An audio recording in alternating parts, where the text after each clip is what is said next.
In a world where quirks are everything, one boy stands out from the rest. His name is Deku, and he has no quirk. But that doesn't stop him from dreaming of becoming a hero. One day, Deku meets a mysterious man who gives him a strange quirk, Hierophant Emerald. With this new power, Deku can create emeralds that can control people's minds. Deku is now one step closer to his dream of becoming a hero. But with great power comes great responsibility. Deku must learn to use his new power wisely, or it could be used for evil. The Metal Liberation Army, from his own research, might have espoused free quirk use and liberation over regulation as their primary slogans, but their rhetoric had just as much to do about how those with the strongest metahuman abilities should stand at the top of the hierarchy.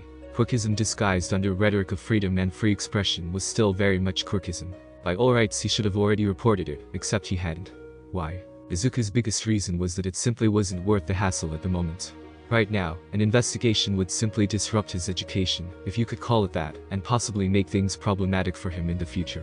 So far, the faculty had done nothing worse than blatant nepotism and favoritism toward a few students, which, while morally unacceptable, wasn't precisely illegal.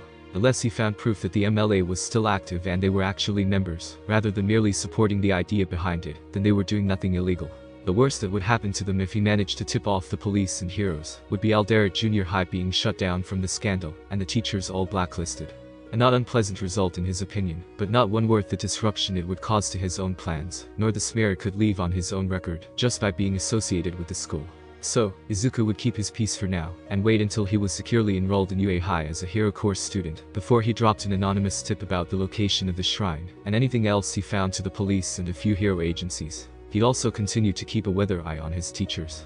If they ever crossed the line, then, well, Izuku was always of the opinion that plans should always be subject to change as circumstance demanded. A sudden, loud bark of laughter broke him from his train of thoughts, turning Izuku's attention to where Bakum was laughing his head off, as he led a couple of his flunkies off towards the shopping arcade. Thankfully, Kekimin-san's advice had borne a surprising amount of fruit. Their bi-monthly matches had managed to burn off much of the explosion wielder's excessive hostility during the times between them. He was still an abrasive asshole, but he was at least no longer as rabid about antagonizing Izuku, merely growling and snarling as usual whenever they were forced to interact. Though at least some of that could likely be attributed to Bakum Mitsuki gleefully cracking the whip to keep her dumbest son in line. Izuku frowned a bit as he considered that. Bakum Katsuki was many things, but stupid was certainly not one of them. The blonde bomber had quickly started training to train his speed and reflexes after their first match, even managing to come up with a way to use his explosions to accelerate his movements, a technique he dubbed explosive turbo. It had only taken 2 or 3 matches before the aggressive teen had managed to start blowing through the unseen and intangible tendrils of Hierophant Emerald, faster than his stand could fire its emerald splash. This had in turn allowed Izuku to stop holding back his firing reflexes, and actually cut loose a bit in their fights. The end result was much the same as their previous matches, with Bakum ending up in a battered, bruised and bloody heap. Still, his progress was immensely impressive, and Izuku had been in such a good mood that he'd offered a bit of advice on how his opponent could improve, most notably refocusing on the fundamentals of his defense, in addition to increasing his evasive skills. His thanks for that well-intentioned advice was a blistering diatribe of invectives, along with a particularly foul suggestion that he perform some anatomically improbable feats with barn animals. Charming, simply charming. So much drive and talent, an immensely powerful and versatile quirk mixed with such a keen combat instinct, and it is all wasted on someone who is more interested in becoming a hero for his own self-aggrandizement, and to further bolster his sense of self-importance. Izuku thought bitterly, and not for the first time over the years since their relationship had truly soured on both ends. In his mind, there was truly no greater example of the inherently unfair nature of the universe than the fact that someone as self-centered and maliciously natured as Bakum had been born with such a plethora of natural gifts, while he'd needed something that was nothing short of a miracle to gain his own abilities. I can't help but shudder as I consider how I might have turned out had I never had my fateful encounter with Kekimin-senpai. Izuku thought morbidly as he started to head home. I'd likely still be following Koch-chan around like a lost puppy, trying to escape the world by diving into my hero analysis hobby. Not that he'd ever given up his hero analysis, he simply didn't use it as a way to escape reality any longer. Even Kekimin had praised his analytical ability, and had encouraged him to further hone and practice with them, saying that an ability to quickly break down, analyze, and counter a foe's strengths would serve him well in the future. Turning a corner, he was surprised to come face to face with a poster placed on a telephone pole, warning everyone about a local villain that had been killing people. Izuku frowned, recalling the, admittedly limited, information he'd been able to find out about the villain involved. They struck once a week, on a different day each time, but never less than 3 days apart, with the victims being seemingly selected at random. Despite in-depth examinations from the police and several hero agencies, there had been no solid links connecting any of the victims. The only commonalities were that they were all found in isolated areas of Musatafu, and they were all killed via brute force decapitation. Their heads had been literally ripped off their shoulders. Honestly, villain seemed to be a bit of a blasé term for the type of person they were dealing with. Everything Izuku had found out about the case had pointed to this being a full-on serial killer. The amount of force needed to kill someone like that means that they'd need at least a mid-tier strength-enhancing quirk to accomplish it. Izuku murmured to himself. But if they are doing this by hand, some physical evidence should have been left on at least one of the 24 victims that have been found so far. So, either the killer is insanely cautious about leaving any traces behind, or they are somehow killing their victims from a distance, most likely through some form of advanced telekinetic quirk. That would also explain why the police haven't been able to find any evidence of them at the crime scene, even when using enhanced sensory quirks. They were never physically at the site. The killings had been going on for nearly half a year now, and none of the local heroes or police had been able to discover anything about the villain. Their appearance, quirk, motives and even their gender were all still unknown. There was even some talk about bringing Principal Nezu from UA for advisement. The genius hero excelled at these kinds of cases, and had a reputation for solving seemingly insolvable crimes. Izuku had learned a great deal about the investigation through the liberal use of Hierophant Emerald to sneak into police stations and simply listen in on the various conversations. He wasn't actually breaking the law, since it only covered the use of bugs or quirk to eavesdrop on people, and, technically, a stand was neither electronic nor a quirk. Another sign of Kekiman's influence on Izuku, his belief in the law had become far more flexible since they'd met. The exact reason why he'd skirted the law was simplicity itself. The killings were getting closer and closer to this side of Musatafu, and he was starting to become concerned that the killer could very well be in his own backyard right now. While Izuku wasn't personally scared of someone attacking him, if anything were to happen to his mother, then he was fairly certain that he wouldn't be able to stop himself from hunting down the bastard responsible, and killing them in the slowest, most agonizing way he could imagine. Izuku was a generally good person, but he was also a devoted son, and loved his mother with all his heart and soul. Any harm to her would bring forth his wrath like few other things. "I'm home," he called out as he entered his house, absently removing his shoes. "Welcome home, Izuku." Inko returned as she came out of the kitchen to greet her son. She finally managed to shut the remaining pudge from her worry eating, and now looked just as lovely as she did back when she was a younger woman, with only the addition of a few crow's feet at the corners of her eyes showing her age. Despite her renewed appearance, she'd yet to show any interest in dating, content to simply raise her son and manage her investments. "Oh, another flyer came through the door today, about that terrible killer," she added with a grimace. "They've started calling them the Bloody Ripper now. The mass media strikes again, I see," Izuku offered with a sigh and a shake of his head. Apparently, it had been the same even back in the pre-quirk era, according to Kekiman. Reporters would always try and give serial killers sensational names to try and sell papers or raise their ratings. What was the flyer about? A standard do not go out let alone notice. Inko answered, frowning at the offending paper. Honestly, is that all they're doing? This person has murdered at least 24 people by now, and they're just telling everyone to stay together and not go out late. Are they even taking this seriously? There hasn't been a killer this capable of avoiding capture in a long time, Mum. Particularly this close to UA High. Izuku pointed out as he placed his bag down and took a seat on the sofa. Normally, either the police or the heroes are able to track down killers like this fairly quickly, thanks to enhancement and information gathering quirks, but this Bloody Ripper has somehow managed to find a way around them so far. I'm honestly worried that they're going to try and institute a curfew for all of Musatafu if this keeps up. That would really make it a lot harder to keep up with my training program. Oh dear, Inko began to worry at her lips slightly. Sweetie, I know you take your training seriously, but it would just destroy me if something happened to you because of this horrible person. I wouldn't ask you to stop, but please, be careful, promise me. Of course, Mum. Izuku promised at once. I have no intention of wandering around the more isolated of Musatafu, so I'll hopefully be able to avoid wandering into their sights either way. I know, sweetie, but just better safe than sorry, you know. His mother agreed, before leaning over and kissing him on the crown of his head. I'm already working on dinner, so go get washed up and changed out of your uniform. As his mother walked back into the kitchen, Izuku let out a slightly weary sigh as he got up and had to wash up and change into his casual clothes, before sitting down to refine his costume design proposal for a bit, while he waited for dinner to be ready. He was honestly grateful he'd asked Baka Mitsuki for help with it. The woman was a professional clothing designer after all, and she'd been eager to help out. "Ah, it's the least I can do after all the grief my brat's been causing you, Izu-chan." She waved him off. He was truly glad he'd asked for her help. His first couple of design attempts had been truly dismal.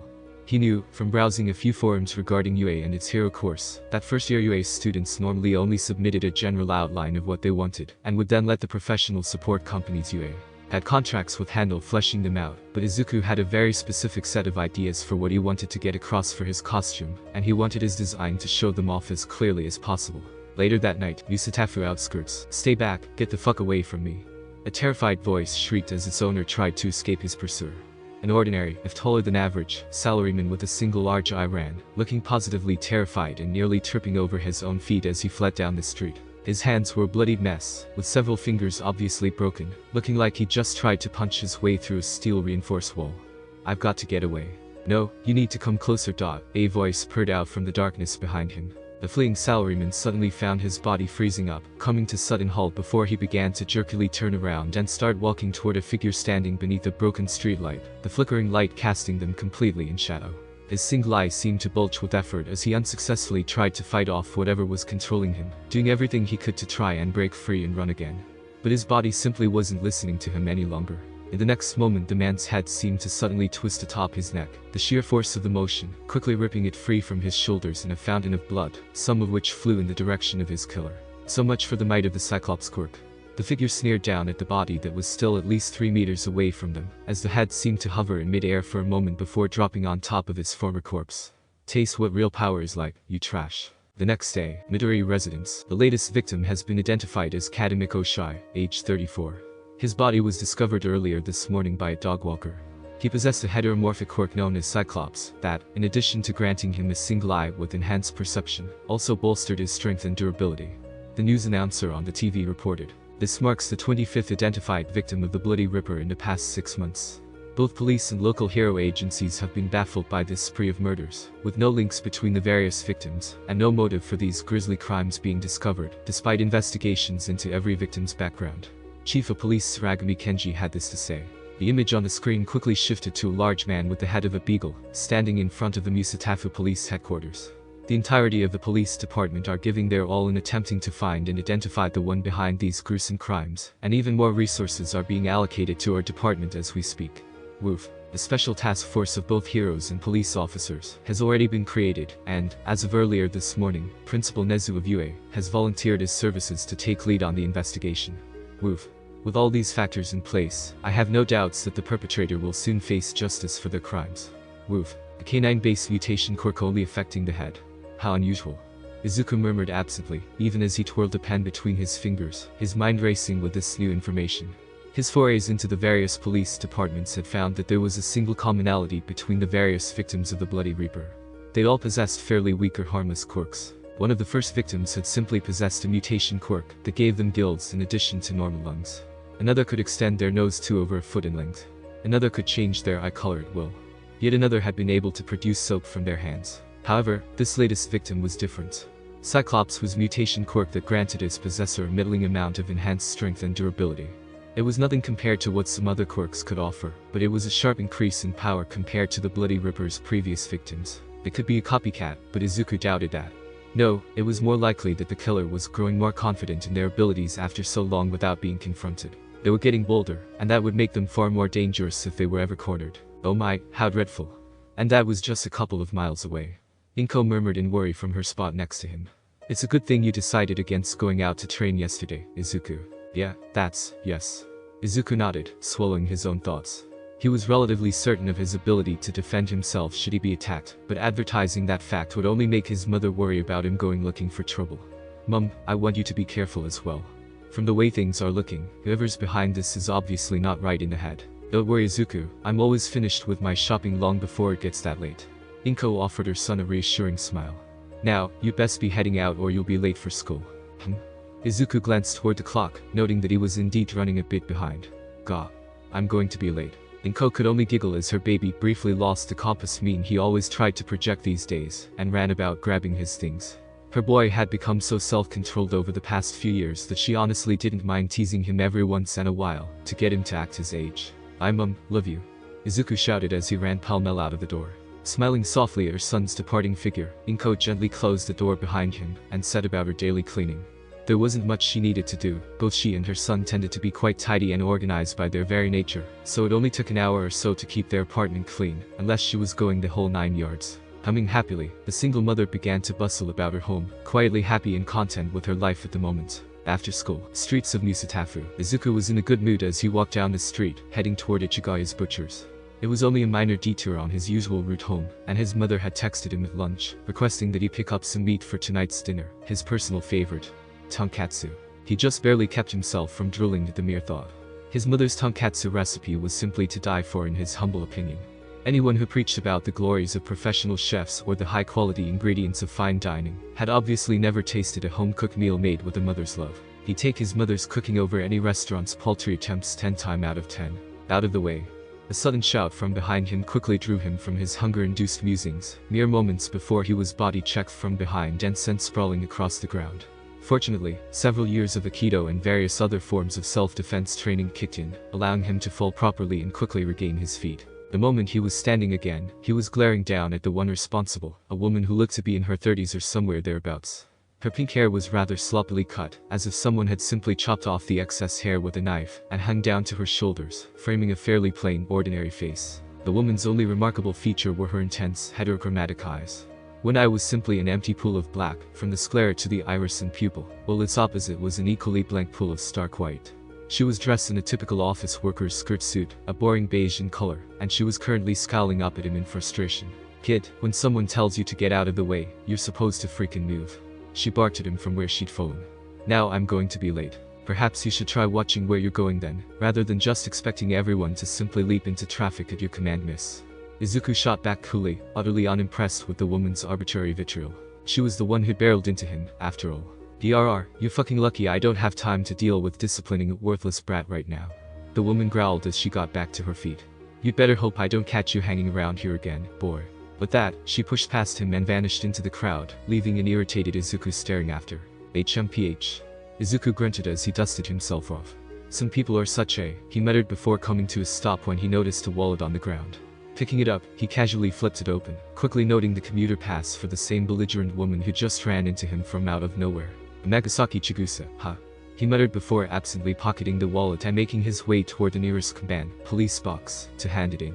There was no way in hell he was going to chase that lady just to return it, not after how rude she'd been, so she could do the damn footwork to get it back herself. Heck, he was showing remarkable restraint by simply not taking the cash out before he handed it over to the lost and found section of the command, as compensation for the woman nearly knocking him onto his face. Such restraint was far more than most other teenagers could muster. After handing the wallet into the on-duty officer in the box, a kindly young man who thanked Izuku for his good deed, Izuku had left and picked up the pork his mother had requested before he started heading home. As he walked, he began making mental plans for training Hierophant Emerald's sensory barrier in more open and crowded areas. He hadn't done that yet, mostly due to the risk of sensory overload from the sheer number of people who could be moving through a crowded street.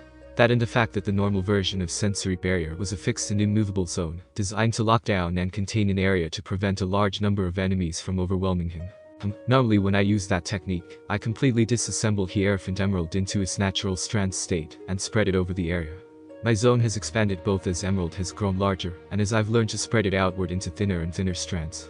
He pondered absently as he went over the technique in his head. With my current level of skill, I could probably create a reasonably sized barrier without completely disassembling Hierophant Emerald. Perhaps, as long as I leave the majority in its humanoid form, I might be able to create a mobile version. I could start with just the cape, since those strands have always been the easiest to manipulate in their disassembled state. Granted, it would reduce the resulting barrier's area of effect significantly, but the benefits of being able to freely move and maneuver while keeping my defensive area active would definitely be worth the cost. I also need to work on adjusting their intangibility to keep them from snapping every time I move the barrier past a stationary object. Half lost in thought as he tried to plan and formulate a new application of one of his stand's strongest abilities, the green-haired boy made his way home. The next morning, the body of a surprise victim, off-duty police officer Yamada Kaisuke Shai, age 24, was discovered outside his apartment complex earlier this morning by one of his neighbors, as they were leaving for work. The news commenter stated seriously, "This is the first known instance of the Bloody Ripper breaking their once-a-week pattern, which experts believe shows an alarming and dangerous shift in their mentality.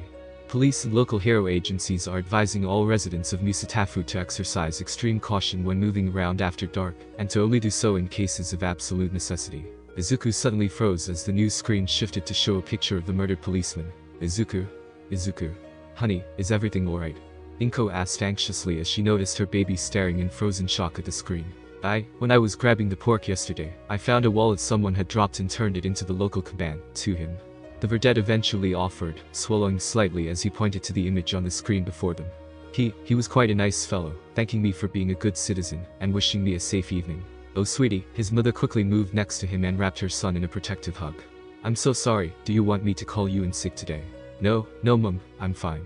Izuku seemed to quickly pull himself back together, giving his mother a strong squeeze in return. Thank you, but I'm fine. It was just quite the shock to see someone I'd just talked to yesterday displayed on the TV like that, you know. Oh, my brave boy. Inko pulled him into a tighter hug. Mum? Izuku half-heartedly complained as he felt his ribs creak at the strength she was gripping him with. Later, classroom, Aldera Junior High. As one might expect, most of the conversation going on throughout the school had to do with the latest change in the Bloody Ripper case. Even teenagers were interested in a vicious serial killer running around their town. Hushed, whispered conversations were abound this morning, each carrying varying levels of fear and disquiet at the sudden death of a police officer.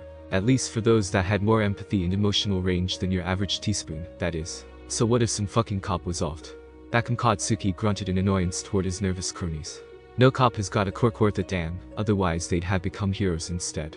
What was this guy supposed to have again? Squirt gun or some shit like that? Nothing but a freaking short-range water pistol, just another weak sauce extra. This fucker's just a coward going after extras that can't fight back. If he tried that shit with me, then I'd have kicked this Roper guy's ass in 10 seconds flat. Bakum. Izuku pointed out irritably, in no mood to deal with his former friend's usual boastings. They're calling them the Bloody Ripper, and they've managed to kill 26 people in less than half a year. Fuck off, Deku. The blonde bomber sneered back. What the hell do you care anyway? I met Officer Yamada yesterday after school. He stated simply, his cold tone making the growing sneers on Bakum's various cronies fall as they instinctively stepped back. I simply handed him a wallet I'd found dropped on the ground, and he thanked me for doing a good deed. And now he is dead. His minions might have been reacting instinctively to the verdette's cold tone, but Katsuki Bakum was made of sterner stuff. He saw the cold rage burning in his former friend's eyes. The nerd was actually pissed off that some no-name cop had been offed. Why? Just because he'd met the man the day before. Typical, the nerd had always been disgustingly soft. A lot of the bullshit that Izuku had always prattled on about had never made any sense to him, but years of interactions in their younger days had allowed him to gain at least some understanding of the nerd's thought processes. He was compassionate, as his mother had called it, and despite the cold persona the bastard had built up and worn since his quirk manifested, that obviously hadn't changed. For Izuku to have met a person and interacted with them, however briefly, and for them to simply been killed just a few hours later, it was something that would get Deku's blood boiling. TCH, same stupid fucking Deku. The explosion wielder sneered sharply in his head. Getting serious about some background character. In Bakum's mind, there was simply no point in getting concerned about some random extra or background character dying, if he'd had nothing to do with it. But while he might have never been the most empathic of people, Katsuki was at least smart enough, and self-aware enough, to realize that his own opinions were fairly different from the norm, and so he chose to keep them to himself on the matter, for the most part. Don't do anything stupid, Deku. I'm the only one allowed to kill your ass. He grunted aloud before turning and ignoring his former friend. Izuku momentarily froze in shock. Was Katsuki expressing some form of actual concern? For him of all people. Where wonders never cease to amaze. Granted, he'd done it in the most antagonistic and biting way possible, but still, perhaps his old friend wasn't so without hope after all. You needn't worry, I'm not you after all, Bakum. He responded with a light smirk as he turned and walked away. All the blonde boy did in response was to let off a handful of crackling explosions while growling lowly. Katsuki knew better than to stain his record by outright attacking someone while still in the school building, after all. There was no way he'd let Deku bait him into damaging his perfect record, or prevent him from fulfilling his destiny as the next #1 hero. After school, Izuku's room, Midori residence. Looking across the freshly printed map of Musatafu, Izuku frowned as his eyes drifted across the various counters he'd placed across it, each denoting the locations where the various victims of the Bloody Ripper had been discovered, along with a small number penned atop each denoting the order they had been killed in. Each and every one of them had either been lured or followed to some isolated area of the city, aside from Officer Yamada, who'd been killed right outside his own apartment complex in a fairly busy residential district. The increase in the danger of their chosen target could be explained by an increase in confidence, but why change where they chose to make their attacks? And why break their once-a-week pattern so abruptly and sharply? What was it about Officer Yamada that had triggered such a dramatic change? Shaking his head in frustration, Izuku swept the counters off the map and absently hid it behind his old corkboard.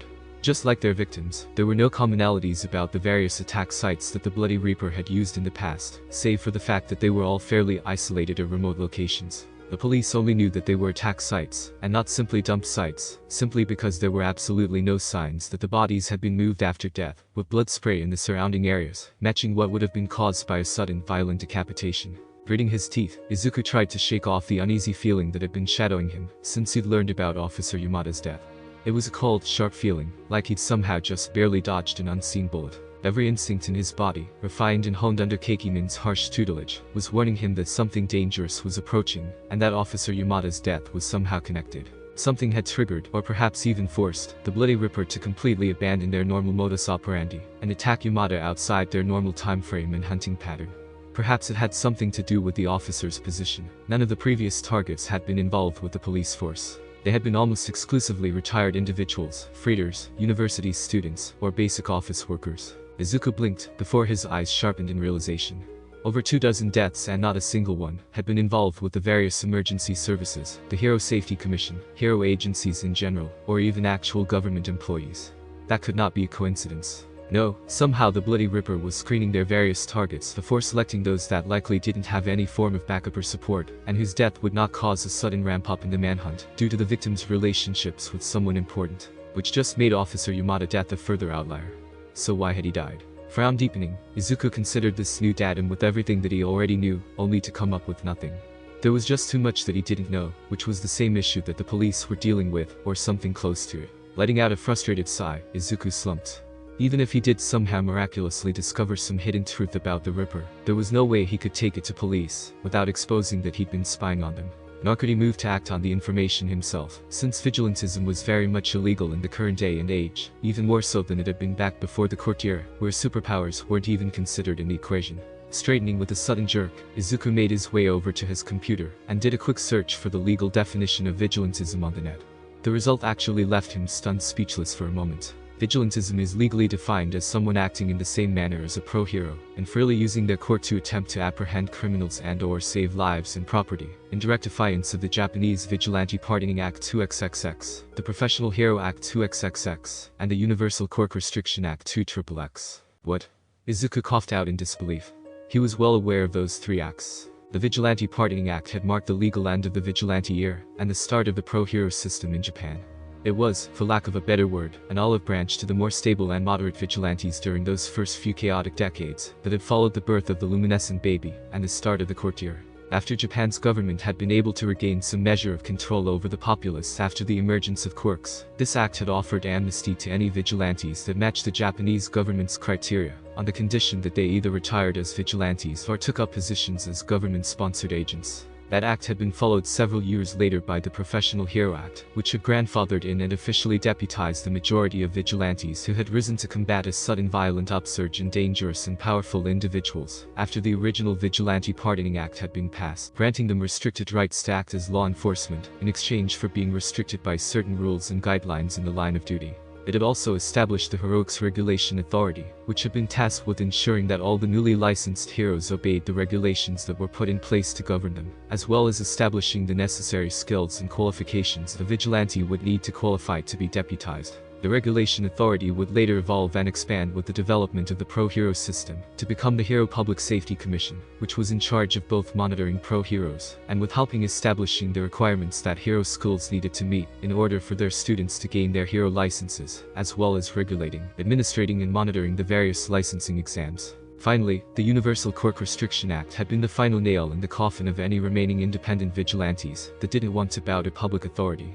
Passed just a few years after the Professional Hero Act and the pro-hero system began to truly take form, it explicitly banned anyone from freely using their quirks in public areas, unless they had a professional hero license issued by the government. The law would go through several legal revisions and amendments in the following years, with exceptions being made for most physical alterations caused by heteromorphic quirks, as well as quirks that had an involuntary trigger, eventually evolving into the legal quirk usage laws that were on the books today. Even now, 200 years later, possessing a pro-hero license was still the only way for someone to legally be able to freely use their quirk in public, in Japan at least. There had been the relatively recent development of limited quirk licenses that allowed those with particularly useful or practical quirks to use them in professional setting, after the applicant displayed a suitable level of control over their quirk. Granted, the law wasn't the most heavily enforced. Minor or accidental use of quirks in public were mostly ignored or, at worst, issued a warning, as long as it didn't cause a public disturbance. This was especially true for younger individuals, particularly those that hadn't reached high school age yet, since many children practiced with their quirks in the hopes of eventually joining a pro hero course at schools like UA. It was how he and Bakum were able to get away with their training and spars, as long as they kept them to out-of-the-way areas, and didn't cause any real property damage. Gekimin had professed to a good deal of skepticism and suspicion toward the HPSC, after he'd learned about them after Izuku had explained the pro hero system in more detail. Their entire remit was, as he had pointed out, far too broad with no actual limiting or supervisory bodies, in order to act as a check and balance. Such situations had always been breeding grounds for corruption and abuses of power, particularly when it came to keeping that power securely in their hands. That particular conversation had led to Izuku doing some research on the subject, and what he'd found had been extremely suspicious. Enough so that he was forced to agree with his mentor that there was likely something rotten in the HPSC. It would be something he'd have to look out for and try and remove once he became a pro himself. Still, for the government to leave such a large and glaring loophole. He pondered, getting his mind back on track. He went over the situation again, and things began to fall into a more realistic picture. Yes, then again, why would someone attempt to be a vigilante, while refusing to use their quirk? In stark contrast to how it had been during the early days of the quirk era, most people these days wouldn't be trying to become a vigilante out of a desire to help or protect others. Instead, most would simply be people out to prove something, whether to themselves or to society at large. People who failed to enter or were expelled from a hero course, people who'd been bullied because of their quirk, people who had their quirks looked down on, and even those who simply wanted to show off the power of their quirk. In such a case, these types of people wouldn't even consider becoming a vigilante for any other reason, but to use their quirk, making the loophole moot. Shaking his head at such petty reasoning, Izuku quickly wiped his search history and closed his computer down, his thoughts growing dark for a moment, as he thought of the sheer pettiness that seemed to pervade the entire world at times. In all of Aldera Junior High, there were maybe a dozen students, including both himself and Bakum Katsuki, who were seriously planning on attempting the entrance exams for a hero course of some form. Of them, only himself and Bakum did anything that could actually be considered training. The rest were completely confident in the idea that their quirks would be all they needed in order to gain entry into a hero course. Idiots. The rest of their various classmates had been convinced that unless one had a strong or flashy quirk, you didn't stand a chance of becoming a hero. Many were still going to make an attempt, and for no other reason than to say that they'd tried. A waste of time in Izuku's opinion, since none of them had ever made any efforts to train themselves of their quirks, and many were simply underutilizing what could be quite useful quirks, if they just tried to practice with them properly. Again, idiots. Pettiness and laziness seemed to be a poison that was infecting the world at large these days. Seemingly everywhere he looked were people who were either too lazy to try and improve themselves, or were only acting for some petty reason. Sometimes both. He honestly prayed that he'd meet a better quality of people when he finally arrived at UA, otherwise he might well lose all hope for humanity. Having already finished his homework, Izuku got to his feet and headed toward the living room. Hopefully some TV would be able to pull him from his grim mood. The next day, after school, streets of Musatafu, Izuku's pace was slow and measured, expressing no outward signs of the chills racing up and down his spine. It had felt like someone had been walking over his grave ever since he'd left Aldera today. Every bit of paranoia and danger sense in his body was going off like an air raid siren, warning that some unseen danger was stalking him. With the thought, Hierophant Emerald manifested, floating a good 10 meters above his body. Using his stance eyes instead of his own, he quickly located what had to be the source of his sudden paranoia, a very familiar woman in a boring beige skirt suit, a Nagasaki Chigusa. The pink-haired woman was glaring daggers at his back, even as she moved discreetly through the crowds behind him, hands slowly clenching and unclenching into claws, and her heterochromatic eyes seemingly shining with barely suppressed rage. However, what had initially drawn Izuku's attention to her was what was floating just above and behind her shoulder. A humanoid figure completely enclosed in white armor with a feminine cast. It even had a boot plate. It had vestigial red feathered wings emerging from its back, and tufts of bright red fur seemed to stick out from every groove or opening of the armor. Its limbs looked heavily muscled despite their feminine form, and its face was completely concealed by a white porcelain mask of a beatific female face, seemingly joined with the helmet's faceplate. And yet, despite how glaringly obvious and out of place the figure appeared, not a single person seemed to be paying it any attention. Normally, such a flagrant display of quirk usage would have drawn attention from nearly everyone else on the street, but instead all their eyes seemed to either ghost over it, or look through it like it wasn't, even, there. Izuku nearly tripped as realization struck him like a thunderbolt, only his current focus keeping his shock from being displayed to the world. They couldn't see it, because it wasn't a quirk, it was a stand. Nagasaki Chigusa wasn't a quirk holder, but rather a stand user. The only reason he could see it was because he had a stand himself. Holy shit, wait. Izuku fought to keep his breathing even as everything started clicking into place. If she has a stand, then, could she possibly be? It made a terrible kind of sense. A stand, particularly a close combat stand, would easily be capable of exerting the kind of force needed to commit that kind of brutal feat. It would explain why no physical evidence had been found, since a stand would have been fully capable of committing the crimes without their holder ever having to get within arm's reach if its range was long enough. And the physical enhancements granted by a quirk like Cyclops would mean nothing to a stand, since they were nearly invulnerable to anything but another stand. If his suspicions were correct, which he was becoming more and more sure of, then there was no way in hell he was leading her anywhere close to his home. At the next intersection, he quickly and casually adjusted his course, moving in the opposite direction of his and his mother's apartment. Through the eyes of Hierophant Emerald, he watched as his stalker quickly changed course to follow after him, her own stand obediently following after her. She was so focused on watching him that she didn't notice Hierophant Emerald. Izuku's mouth set into a grim line. Now completely certain of what was happening, he knew just what he had to do. Only a stand could truly battle another stand, after all. Over the course of the next half hour, Izuku gradually led his pursuer toward a fairly isolated area he was familiar with. It had once been a fairly upscale gated apartment complex, until a rampaging group of villains had turned it into a battlefield, and devastated it to the point it had to be completely evacuated a few months ago. With all the various insurance claims, lawsuits, and other investigations surrounding the damages done, it had been left to rot until the legal matters were settled. Most people tried to stay clear of the place since there was a very real threat of the remainder of the building collapsing, but that only made it better for what Izuku currently had in mind. He kept his pace calm and casual as he slipped under the ragged police tape that was the only thing preventing entrance through the complex's large front entrance. He could easily spot where the large wrought iron gate that had once barred entrance was still embedded into the side of one of the buildings, from where a villain had literally ripped it off and threw it about in a rage. Despite having been abandoned for months, the complex's courtyard still clearly showed the remnants of the love and care that its residents had put into maintaining it, including the gazebo that stood at its center. Well, what was left of it anyway? Apparently someone, the villain who destroyed the gate most likely, had ripped the roof off and had thrown it like a frisbee. He could still see remnants of broken wood off to one side of the gateway.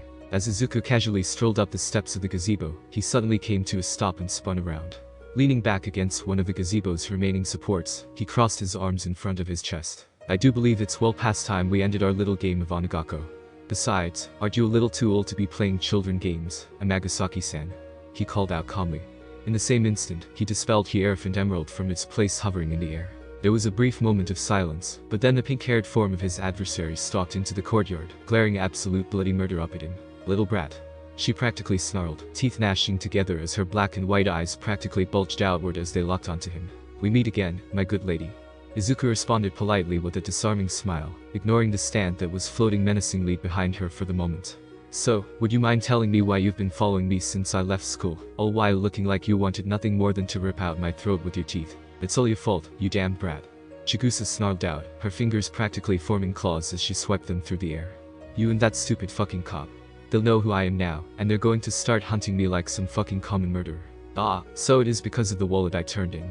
The vedette sighed softly in self-recrimination, offering a silent prayer of apology to Officer Yamada for accidentally getting him involved. It is just as I suspected then, Miss Bloody Ripper. You've got some balls on you, talking down to me like that, you stupid runt. The monochromed woman growled out. Arrogant shits, always so proud of their fucking quirks. Yet none of them could so much as touch me now that I've gotten real power. 26 dead and not a single one of them could even touch me. Ah, so you're quirkless then, and you've been attacking and murdering those with weak quirks to assuage your wounded pride and make yourself feel better. How utterly petty. Izuku offered with casual disinterest, his eyes like chips of emerald ice, as he stared down at the woman standing opposite of him. What the fuck is wrong with this kid? He's facing down an infamous serial killer, and he's not even rattled. Said serial killer mentally growled out as she continued to glare at the teen in front of her, teeth clenching in barely constrained fury at the casual dismissal of her. He can't be any older than fucking 13, maybe 14 tops, and yet he's not even batting a fucking eyelid at staring me down. Is this little shit really that confident in his quirk? TCH, time he learned his lesson. So fucking what? She scoffed aloud. A brat with a fancy quirk can never understand the shit I've had to deal with. To be treated like you're not even human just cause of a fucking toe joint. To be constantly looked down on for your entire fucking life, just because of some shitty genetics. Well, it's well past time I got some payback. I've hunted down every one of those bastards who took such pride in their stupid quirks, and showed them the power of the quirkless. And you're next, brat. Izuku merely continued to stare down at her balefully. Of all the people you could have ranted at, you really did choose the worst possible person to vent your spleen at. Izuku bit out coldly. I don't suppose you've ever heard of latent quirk syndrome? Nope. The woman spat out. Then perhaps you've heard of its more common idioms, invisible cork syndrome or perhaps late bloomer syndrome. The greenette continued. The last one actually caused the woman to blink. Wait, you fucking telling me? At the tender age of 4 I was misdiagnosed as corkless, no different from you. Izuku confirmed coldly, eyes hard. For 4 years I was bullied and belittled for it, until the day a miracle occurred, and I manifested my own abilities. So yes, I do understand what it's like to be corkless, and it does not excuse your slaughter of innocents for nothing more than being born luckier than you or I. Fuck you. At least you actually got one in the end. Chigusa snapped back, eyes practically glowing as glared at me with renewed venom, the condemnation seemingly only adding fuel to the fires of her rage. And how precisely have you been going about your grisly deeds? Izuku continued calmly, the exact methods of these murders should be impossible for a woman of your size without a quirk. He already knew the answer, but he had to admit he was curious on how precisely she'd acquired a stand. Had she had her own encounter with a ghostly visitor? The rage seemed to bleed out of the woman, her form going slack for a moment. Then she began to shake, a low malevolent chuckle rising up from her form, before her head shot up, mismatched eyes practicality glowing with malice and a sneer on her face. Quirks aren't the only powers to exist in this world, little boy. She whispered out, her voice just barely audible on the evening air. Thanks to that person, I not only gained a power unimaginable to most of the trash that infests this world, I even got a stupid fucking quirk out of the deal as well. Izuku's eyes narrowed slightly in interest at that admission. Fascinating, it looks like gaining a stand also seems to stimulate a person's quirk factor in some way, awakening it for a quirkless person. I wonder what would happen if a person who already had an active quirk factor gained a stand as well. More importantly though, I must admit, my curiosity has been piqued. Izuku stated aloud, just who was this person that managed to give you your so-called power? Chigusa's chuckles died just as suddenly as they began, her eyes hardening. I think I'm done talking to you. She hissed out. After all, it's not like the dead need any answers. And what exactly did I do? I'm well aware you're going to have to try and kill me now that I know exactly who you are, Miss Ripper, but why were you hunting me in the first place? Did our little encounter the other day really piss you off enough to sign my death warrant? I must say, that kind of temper is most unflattering. Fuck you. The pink-haired woman snarled back, her previous frenzy quickly returning as she was reminded of just what had brought her here. It's because you fucking grabbed my wallet and handed it to that dumbass cop. Somehow that Oni bastard managed to splatter a bit of his blood on it, and that overly nosy pig saw it. He handed the thing over to his fucking precinct, and now there's no way to get it back. She was losing more and more control the longer she spoke, looking almost like she was in the midst of some form of manic fit. Any day now, they're going to get the results back and figure out just who I am. All of my hard work, ruined. All because you and that pig couldn't keep your noses out of my business. It's all your fault. She practically shrieked near the end, once again looking like she was ready to try and rip him apart with her bare hands. Izuku merely raised his eyebrow at the woman's ravings. Bastion of sanity, this woman obviously is not. Then again, the whole serial killer thing should have made that clear already. You could have simply chosen not to kill all those people. He offered dryly, mildly annoyed by the deranged woman arbitrarily trying to pin all of her issues on his shoulders. She was even more self-centered than Bakum, and that was saying something from Izuku's perspective. You chose to take those people's lives for your own satisfaction. Now the consequences of such acts will fall flatly on your head. Deal with it. The murderess was practically frothing at the mouth at this point. Kid, I've never in my life met someone who's pissed me off like you have. She hissed out in a broken, strained tone. Normally, just wiping you arrogant pieces of garbage off the face of the earth gives me a fucking jolly, but you, I am going to enjoy making you squeal like nothing I've done before. You can count on that. If you believe you are capable of it, then by all means try it. The more senior of the two stand users replied coldly as he stared down at her. The time for talk was apparently over. He'd never get anything else out of her in her current state, so it was time to get down to business.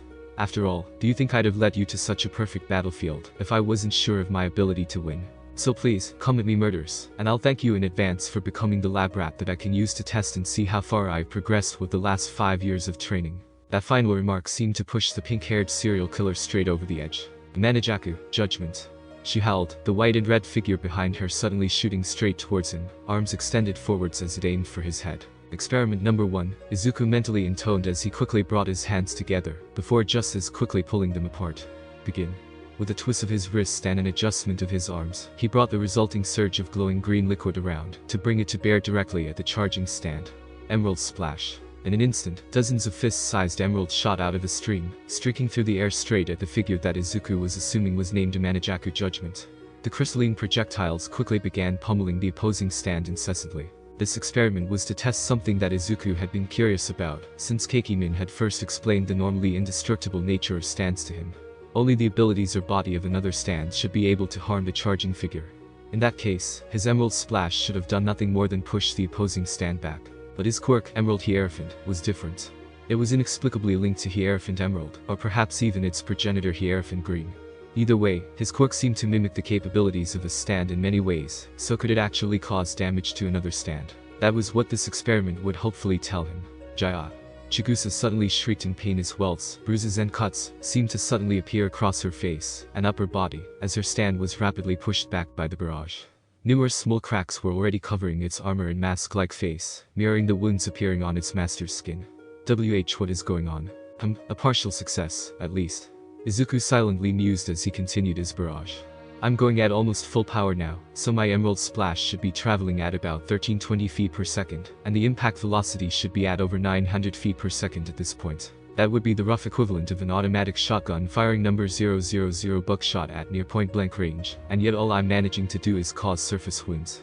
Either her stand possesses a phenomenal defensive quality, a not impossible event given its armored nature, or my quirk's ability to affect stands is limited at best. Deciding that the experiment had gone on long enough and he'd get no more valuable data from it, Izuku quickly cut the flow off from his quirk and readjusted his stance, arms crossed over his chest, as he waited for the inevitable blow-up that was sure to follow. Someone so caught up in their own sense of power would undoubtedly react quite negatively to having someone manage to hurt them like he'd just done. Oh, how right he was. What the fucking hell was that? Chigusa shrieked out, one arm rising to wipe at the cuts scattered across her face. How? That fucking Cyclops bastard broke his goddamn fingers trying to hit me, and he couldn't even scratch a Manajaku judgment, so how can his sawed-off front with some shiny rocks hurt us like this? Hierophant Emerald. Izuku intoned simply, allowing his green and white stand to manifest directly behind him, perfectly mirroring his stance. The pink-haired serial killer's entire being seemed to freeze as she instantly recognized what she was now facing. A stand. She whispered in shock. She took a step back, head shaking rapidly in denial, as her eyes scrunched closed and her hands fisted into her uneven hair. No, no, no. It's impossible. That person would never hand his stand over to some pathetic child. No. Not fair. No. I traded everything I had for this power. They wouldn't do this to me. She's referring to the person who gave her that stand so politely. Izuku mused curiously. It was an attitude he wouldn't have expected from the woman given all her previous behavior. Aloud, he simply announced, I am very much certain that we did not receive our stands from the same source, nor did I ever need to pay anything for it. As I said, I gained my own abilities through nothing short of a miracle. And just as obviously, you can see that my quirk and my stand are invariably linked, allowing me to fight your own with both my abilities. Even if my quirk can do no more than injure you at the moment, please do enjoy having a taste of the pain you seem to enjoy inflicting on others. If anything, Izuku's statement seemed to push the already unhinged woman further into the abyss. You damn brat. She snarled, eyes shooting open and nearly bulging out of her skull, as she stared at him with a look of pure and supreme murder. I practically had to sell my soul to get my hands on this kind of power, and you just fucking stumbled on it by pure luck. Why?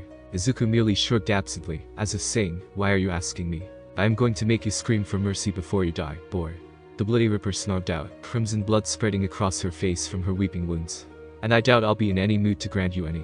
Same time, unknown location, a man stepped into a room.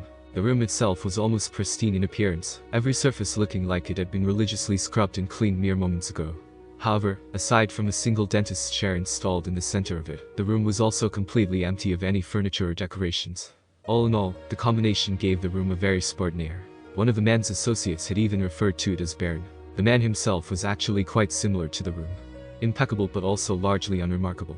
His clothing was all perfectly clean and fitted, but otherwise average in appearance. His hair was immaculately trimmed and well cared for, but was cut in a fashion that looked like it was taken from a stock photo, and his face was clean but easily forgettable. Even his expression was bland and mostly vacant. The man seemed the very definition of a face that could get lost in the crowd, the type of person that seemed to blend into the background wherever he went. He currently had a cell phone in one held, pressed firmly against his ear as he spoke. Yes, sir. Sadly, the current test subject was only a moderate success. She was able to survive the process without any physical degradation, but I'm afraid her mind was far more fragile than anticipated. He offered with a thin, reedy voice. As a result, she quickly began to devolve into a state of borderline psychosis, and eventually became a serial killer. No sir, I believe the main issue with our current subject was her age. She had accumulated far more resentment than we'd anticipated when we initially selected her, and that, combined with her lack of mental flexibility, is what resulted in her rapid degradation. By focusing our efforts on subjects in their mid to late teens, I believe we'll be able to create a far more stable product. That age range should still retain enough mental malleability to survive the process with minimal mental degradation, while also being mature and resilient enough to resist the physical deformation that was common among younger test subjects. He paused to listen for a moment. No sir, I don't believe acquiring further test subjects will be an issue. Despite the decreasing amount of quirkless being born with each successive generation, they still make up a solid 8% of the targeted population. Even with the increasing suicide rates among the younger generation, that should still leave us with a more than adequate pool of potential test subjects. If anything, the mental resilience of those that survive to the testing age will only increase our chances of success. Yes, that is my opinion as well. The increasing resentment of the quirkless population borne by the current society's focus on quirks, and their own desire for power all aid in making them a perfect demographic for our procedure. The fact that targeting younger subjects will mean they have less time to build up resentment to the dangerous level of our previous test subject is also a benefit of decreasing the targeted age range. Another pause, followed by a sharp nod. Very good sir, I shall contact you once I have finished relocating my facilities, and have gathered a sufficient number of test subjects for approval to recommence. For the circle of Dio. Hanging up his phone and returning it to his pocket, the unremarkable-looking man sighed as he brought his newly freed hand up to massage his nose.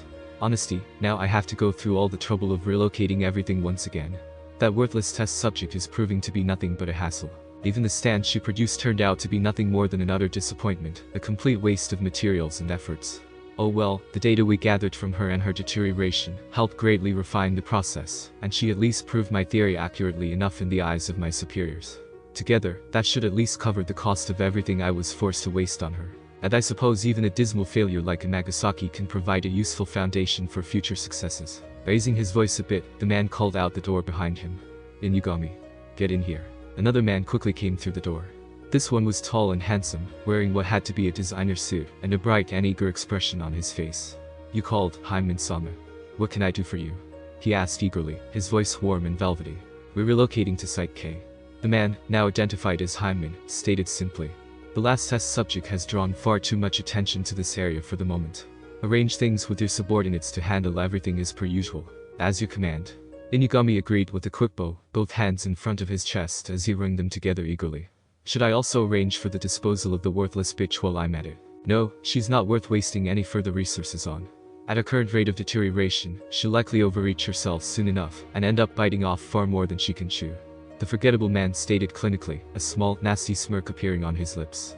If nothing else, she'll at least continue to provide us with valuable data as her kill count continues to rise. Why throw away an asset while we can still reap some small benefit from it? As you say, Hyman-sama. The handsome man agreed, his face still a mask of eager excitement. And the item? I will personally be taking it to the new location at once. Hyman responded with a sigh. Oyakata-sama was very firm in stressing that it was to never be more than 10 meters from me, until it was properly secured in our new base. As such, I will be leaving immediately. I leave the rest of the matter in your capable hands. I will begin making arrangements at once, sir. Inugami agreed with a nod before quickly turning and departing from the room. Hyman watched him leave before quickly turning and making his way toward the dentist's chair. Placing one hand on the opposite armrest, he squeezed down on a specific trigger before kicking the chair's underside on a specific spot. A mechanical click echoed across the room as the chair's seat opened up, revealing a secret reinforced chamber in the chair's base. Quickly reaching in, the bland man quickly removed a secure briefcase and a set of handcuffs. With a quick practice motion, he undid the briefcase's combination lock and opened it before leaving it to rest. Then, with immense care, he reached into the chamber again. Gently, almost reverently, he pulled out the last item in the hidden compartment. It was an ornate box, carved from red wood and with a strange symbol emblazoned on its center. The golden heart with a section removed from its center resembling the card suit of clubs. With deliberate care, Hyman secured the box inside the briefcase before reclosing it and securing the lock once more before handcuffing the briefcase to his own wrist. With that done, he quickly used his free hand to reseal the compartment before departing the building, intending to grab a taxi to the nearest train station. Canton was simply too hot for the moment, so relocation to Kansai was definitely in order. In all honesty, Hyman had never been happy about working so close to UA. Not with that mutated abomination Nezu ruling there, constantly sniffing about for any threats to his precious school. Even if the quirk animal had no idea about the existence of stands, as his superiors believed, no one in their organization wanted to risk that situation changing. It was one reason their organization made sure that any information specifically regarding stands or their users was disseminated orally only, leaving no written or electronic records for the rat to find. Now that stupid Amagasaki woman had kicked up the hornet's nest, and Nezu would undoubtedly use the opportunity to poke its nose everywhere it didn't belong. It was enough of a risk that his superiors had decided that they needed to evacuate the entire facility immediately. It would save him some stress in the long run, but having to relocate so suddenly was still an annoyance. By the time Hyman Hicken was snoring away on the Shinkansen to Kyoto, the battle back in Musatafu would be over, and he wouldn't hear of it until much later. Something he would be cursing himself blind for a few years down the line. Abandoned gated community, Musatafu, a Manajaku judgment. Amagasaki Chigusa shrieked, sending her stand forward to attack Izuku once more, who merely raised a skeptical eyebrow. That didn't work before I revealed my stand. What makes you think it'll work now that Hierophant Emerald is in play? Emerald splash, he ordered, his stand already moving to obey. Floating in front of its master, it clapped its hands together before quickly drawing them apart and unleashing a withering barrage of emeralds at the Honorshin white armored stand. Compared to Izuku's cork version, his stand's emerald splash was on an entirely different order of magnitude. Faster, stronger, more numerous, and from what the quirkologist who'd examined samples of both emerald types before they dissolved had said, the gems produced by his stand were even harder and denser than the ones his cork produced, making them a far more effective projectile. As the pink-haired woman's stand was forced to frantically dodge, duck and weave to avoid the barrage of flying jewels, Izuku was mentally frowning in thought. In his case, gaining a stand had also given him, or perhaps simply awakened, his own quirk, and from the Bloody Ripper's earlier ranting, the same seemed to be true for her as well. The question currently scratching curiously at his mind now was if Amagasaki Chigusa's quirk worked like his and copied some aspect of her stand's abilities, or had it triggered the awakening of some latent quirk factor lying dormant in her. Then again, I haven't witnessed any of her stand's abilities yet either. He mentally groused. From what I've seen so far, it seems to be a mid-range type, since it's been able to move at least 5 meters from her in order to attack me, but it hasn't shown any form of unique ability just yet. Perhaps I can provoke her into doing something a bit reckless. She seems even more self-absorbed than Bakum, so the best way to do that would be, is this all that you're capable of? He asked aloud. I must admit, I was honestly hoping for far more than a simple close combat type with only brute force on his side. Shut up, brat. Amagasaki shrieked back. I mean really, if this is all you are capable of then I don't see why I am even wasting my time with you. Izuku continued, doing his best to mimic Bakum's arrogance, and mix it with calm, stoic decorum he'd learned from Keikimin-senpai. I might not look it, but I have quite a bit on my plate. If you're going to keep wasting my time with this farce, then I might as well just end it here and now. You. The serial killer was grinding her teeth so hard that Izuku was sure he heard one crack. Then again it might just have been some last vestige of her sanity. You arrogant, little shit stain. Fine. I'll give you the taste of hell you've been begging for. A Manajaku judgment, hell's judgment. Responding to his master's command, the white armored stand reared back, head falling back in a silent howl, as it flexed its entire body. As it did, its form seemed to rapidly expand, every muscle bulging and growing until it practically doubled in size, looming over the two humans and Hierophant Emerald. The white armor covering its body seemed to split down the seams as it grew, withdrawing back until it looked like nothing more than a number of thin metallic bands, and revealing a massive apish form completely covered in bright crimson-red fur, the vestigial wings receding even further into its back. However, the freakiest part had to be its head, the beatific faceplate receding and revealing a snarling demonic visage with no nose and slitted, snake-like eyes. It was indeed a face worthy of a demon from the depths of hell. Who? So, I take it that the previous form represents heaven, while this new form represents hell. That explains at least part of the name Manajaku, a creature of both in heaven and hell. Izuku pondered as he studied the transformation. Still, something isn't quite adding up just yet. A power-up into an even bigger beat stick. Is that supposed to be impressive? He offered aloud, once again forcing as much contempt as he could muster into each word. With a wordless shriek of rage, the serial killer sent her stand forward at him once again, one of its arms already drawn back for a devastating punch. Really, could this woman be any more thin-skinned? He'd have thought that being quirkless for 30-odd years would have made someone develop a bit more resilience against that kind of thing. Then again, crazy serial killer. Without a single word or motion, Izuku had Hierophant Emerald unleash another burst of emerald splash at the Honorshin stand. During their tri-annual meetings, Keikimin-senpai had done his best to educate him on stands as well as all their other discussions, and he'd recounted what he could of a number of the ones he'd encountered while alive. One fact that had stood out was that those that had armored forms tended to use that armor much like its more mundane counterparts, to reduce damage done to itself and its user. Those that could then shed such armor for boosts, primarily in speed with Keikimin's favorite example, also lost that damage reduction when they lost their armor. Considering that a Manajaku Judgment's armor had been reduced to a mere accessory, Izuku was willing to bet that it had sacrificed that same defensive strength in exchange for raw power. The barrage of emeralds flew fast and through, slamming into the charging stand, and seemed to shatter harmlessly on impact, with no visible effect on either the stand or its user. How unusual. Wait, did its eyes start glowing just then? Izuku pondered briefly before he was forced to react to the massive monster barreling towards him. But the Hierophant emerald vanished and reappeared, overlaying itself with Izuku's own body. The Verdette then kicked down, using the boost of his stand's mimicry to launch himself into the air and over the Berserk stand's rush, allowing a Manajaku Judgment's monstrous fist to smash into the remains of the gazebo, reducing it to kindling. This wasn't one of Kekimin Senpai's own techniques, rather one he'd learned from watching his friend KKJ Mjtarm. It was more suitable for a close combat stand, but even a stand of moderate physical strength like Hierophant Emerald could make good use of it. What the fucking hell? Chigusa was gaping at him, her monstrous stand returning obediently to her side. How the fuck did you manage that? I sincerely doubt that you have had your stand for more than a year, and in that time, you have done little more than use it as a tool for murder. Izuku stated dispassionately as he landed lightly on his feet a good distance away. I, on the other hand, have had mine since I was 8, and have made great efforts in understanding everything that it is capable of. Now then, was that all your stand has to offer? A power-up and short-term invulnerability buff. Seeing one eyebrow twitch angrily, Izuku guessed that he was at least partially correct. However, the slight twitching of her lips, like she was resisting snapping back about something, probably meant she had at least one ace in reserve.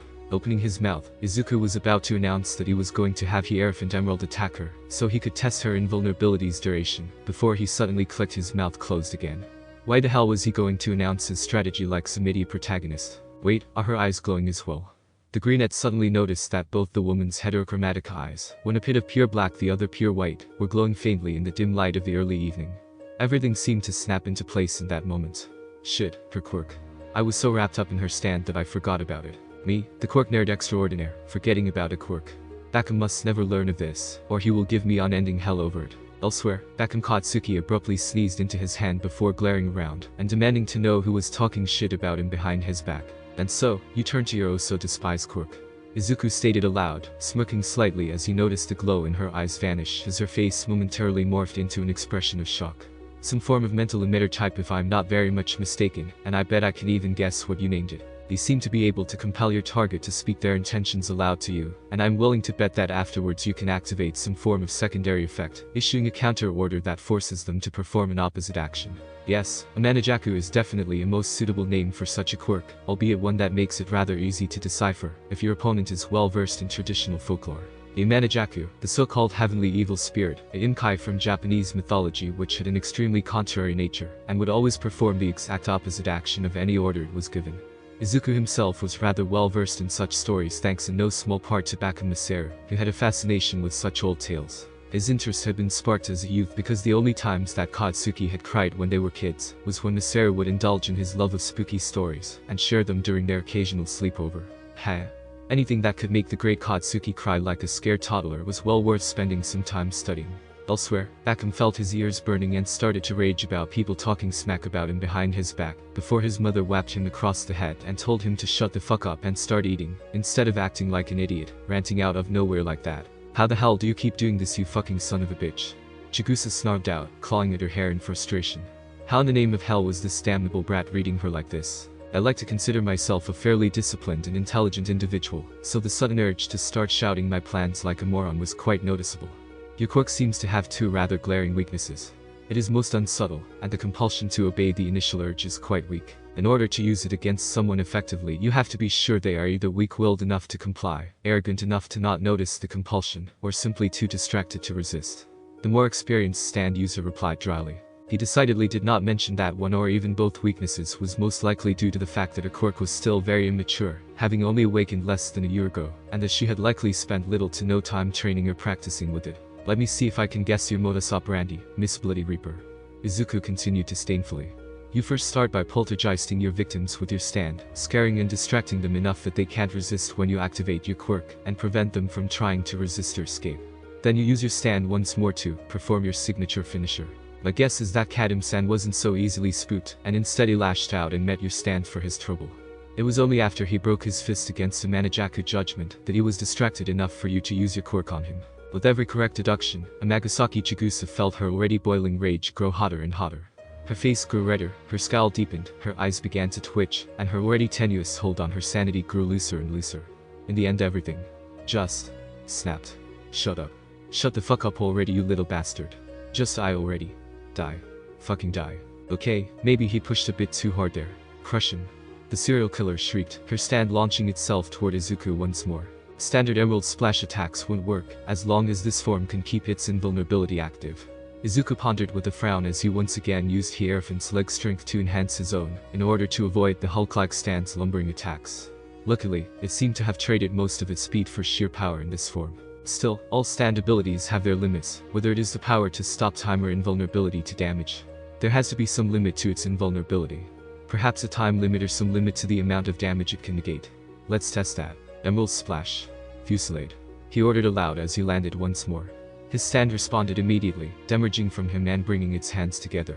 Spreading them apart, rather than launching a quick spread of emeralds, what instead emerged was an unrelenting, focused stream of gemstones. The hulking behemoth of the stand continued to charge forward, and at first it seemed to ignore the onslaught, plowing through it like a train, but after several seconds, that Izuku was counting in his head, the stand began to slow down as the emeralds, rather than shattering against its skin, began to impact with actual force, and began to deal damage, welts and cuts starting to cover the monster's massive torso in an instant. Sh shit.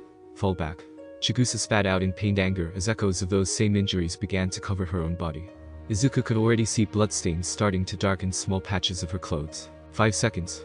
He concluded simply as the massive stand leapt away, and Izuku had Hierophant cut off the attack. Fusillade simply wasn't a very maneuverable attack. It required too much focus to keep up to be able to move it much after starting it. It was a power-based attack designed to quickly whittle down slower and more durable enemies. What the woman choked out, heterochromatic eyes white and wild. Your stand's little invulnerability trick, it lasts for no longer than 5 seconds each time, from start to finish. Afterward, I bet it requires some form of recharge time before it can activate again. Izuku stated confidently.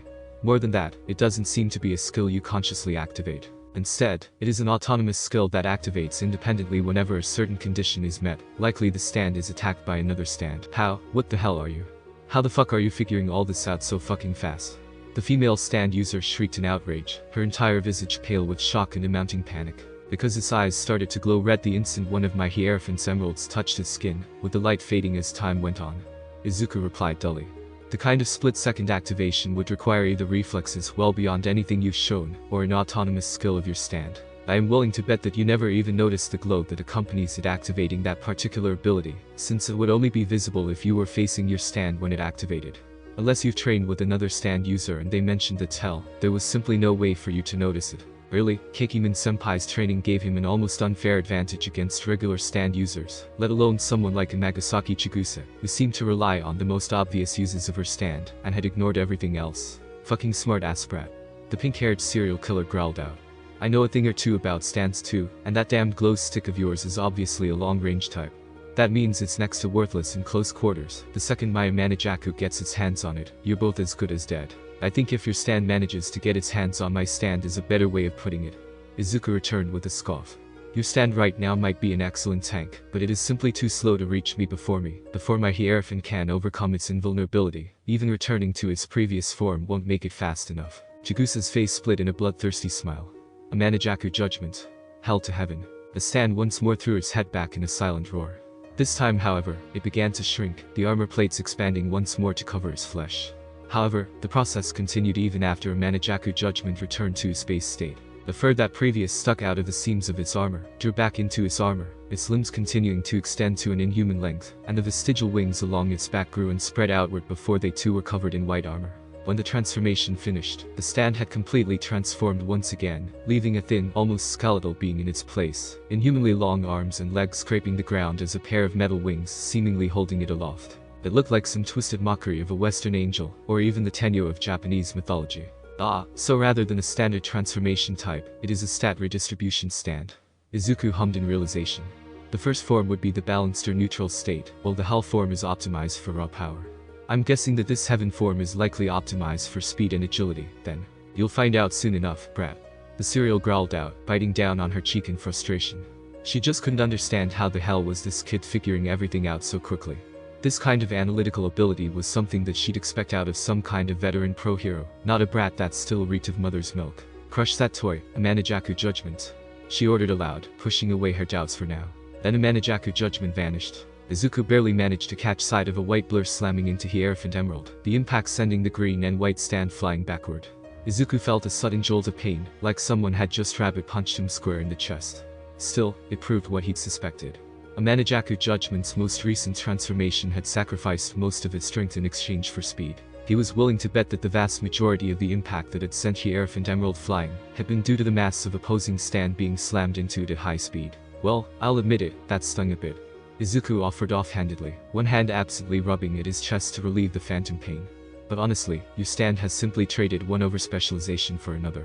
And given how long its transformations take, there's simply no way for it to overcome me at this level. The fact that he casually dismissed her first good hit of the fight like it was nothing seemed to trigger the psychotic woman once again. Stop looking down on me, you damned brat. With another rage-fueled shriek, she sent her stand charging directly at him this time. Emerald splash. Izuku declared calmly, clapping his own hands together. Fuchsia blast. Ripping his hands apart, he revealed the aqua green liquid flowing between his palms, before his own emeralds burst forth. Unlike his normal emerald splash, which fired a relatively clustered burst of a couple dozen egg-shaped and apple-sized emeralds, this attack was far different. First, the burst was far more widespread. Second, the emeralds were only about the size of a walnut, and each was shaped into a small spike.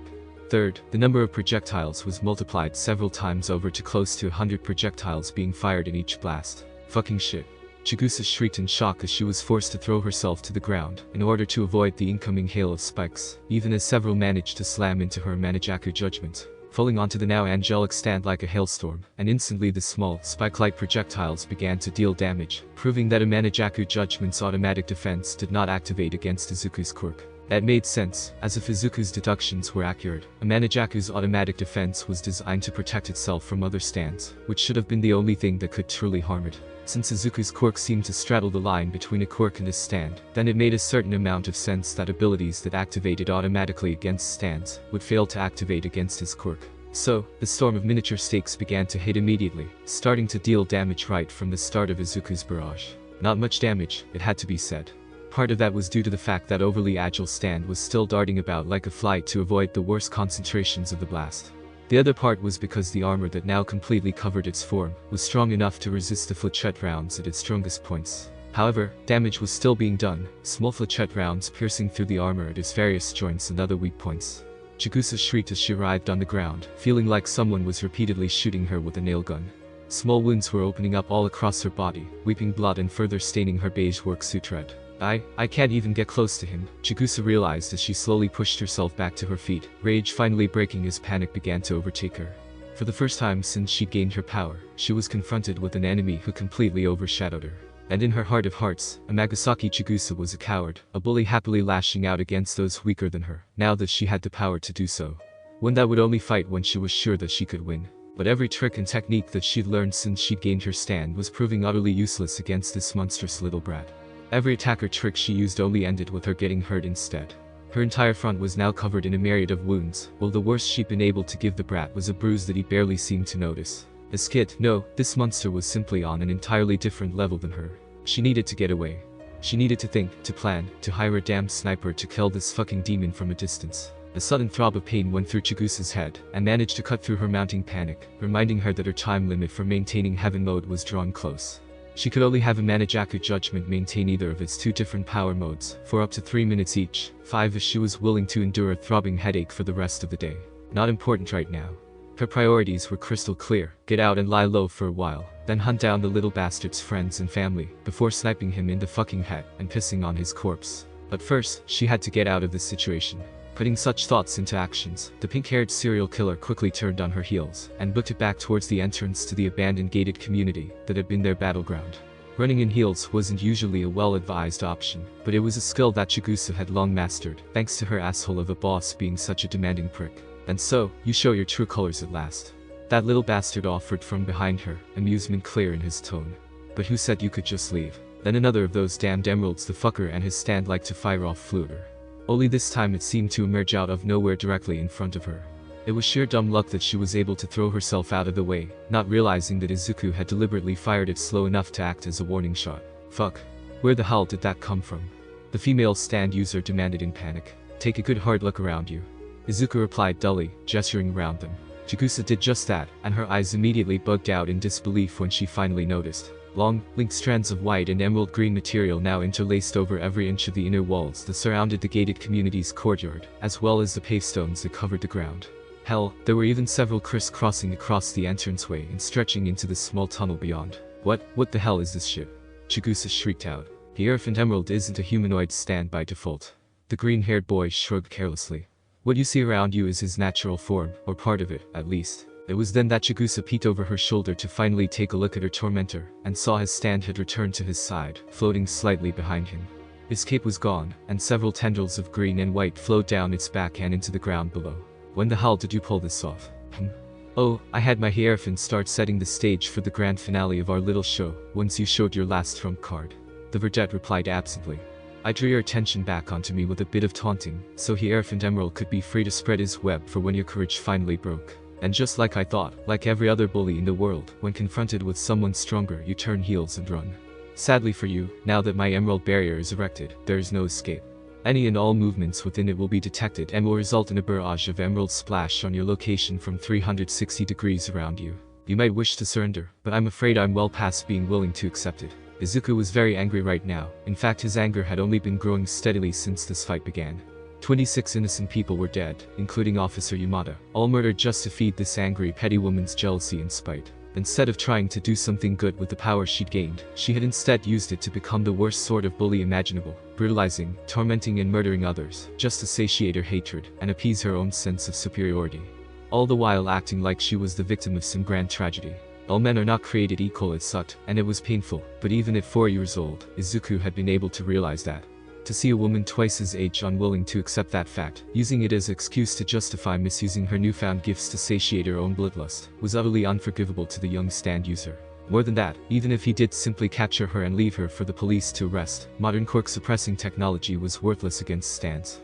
Even Tartarus, the infamous impregnable jail, likely wouldn't be able to contain a stand user, simply because they had no idea that stands existed, or that they operated on a fundamentally different level than quirks. The cold rage brewing in his stomach mixed with the logical conclusion that capturing her would only lead to further deaths, all led to a single inevitable ending to this night. Nagasaki Chigusa was not going to leave this place alive. Fuck you. You're just a fucking kid. Chigusa hissed back, panic lacing her voice, whirling around to glare at him. There's no fucking way that you have the balls to kill me. No sooner had she said that 4 more emeralds burst from the surrounding strands, perfectly framing her head between them. She froze in shock and terror. If those had been even a millimeter closer, her head would have been pulped. I admit, I certainly don't want to. Izuku stated steadily, emerald eyes cold. I want to be a hero, and heroes only ever use lethal force as a last resort. However, you are simply too dangerous to try and capture alive. Not only do you know my face and my stand, but modern measures to contain quirks don't work on stands. Even if you were sent to Tartarus, there is a possibility that you could manage to escape. I simply cannot afford to take that risk. Fuck you. Like hell I'm dying tonight, not to some brat. Chigusa barked out in defiance. A Manajaku judgment. Her stand, long reverted back to his base form, reappeared at her side, instantly moving to rip a large paving stone out of the ground, and hurl it at her hated enemy like a discus. As it did, the serial killer turned heel again and ran toward the exit, her eyes locked onto her target. If she could reach it, she could escape. She was sure of that. I'm afraid it's not your choice. Izuku responded dryly as Hierophant Emerald blasted the slab of stone into pebbles before aiming toward Chigusa with his next salvo. Emerald splash. Somehow sensing that this barrage was seriously aiming to end her life, Chigusa managed to throw herself forward to avoid the first barrage. The second wave would have still struck, but her stand interposed itself and managed to weather the small squall of emeralds, its 5 seconds of invulnerability, allowing it to weather the second burst mostly unharmed. Izuku could feel his own resolve starting to shake. It had taken the entire fight to build himself up to the level that he was willing to make this final push, and it was becoming all that much harder to keep hold of it. Emerald Splash Storm. Keep it out.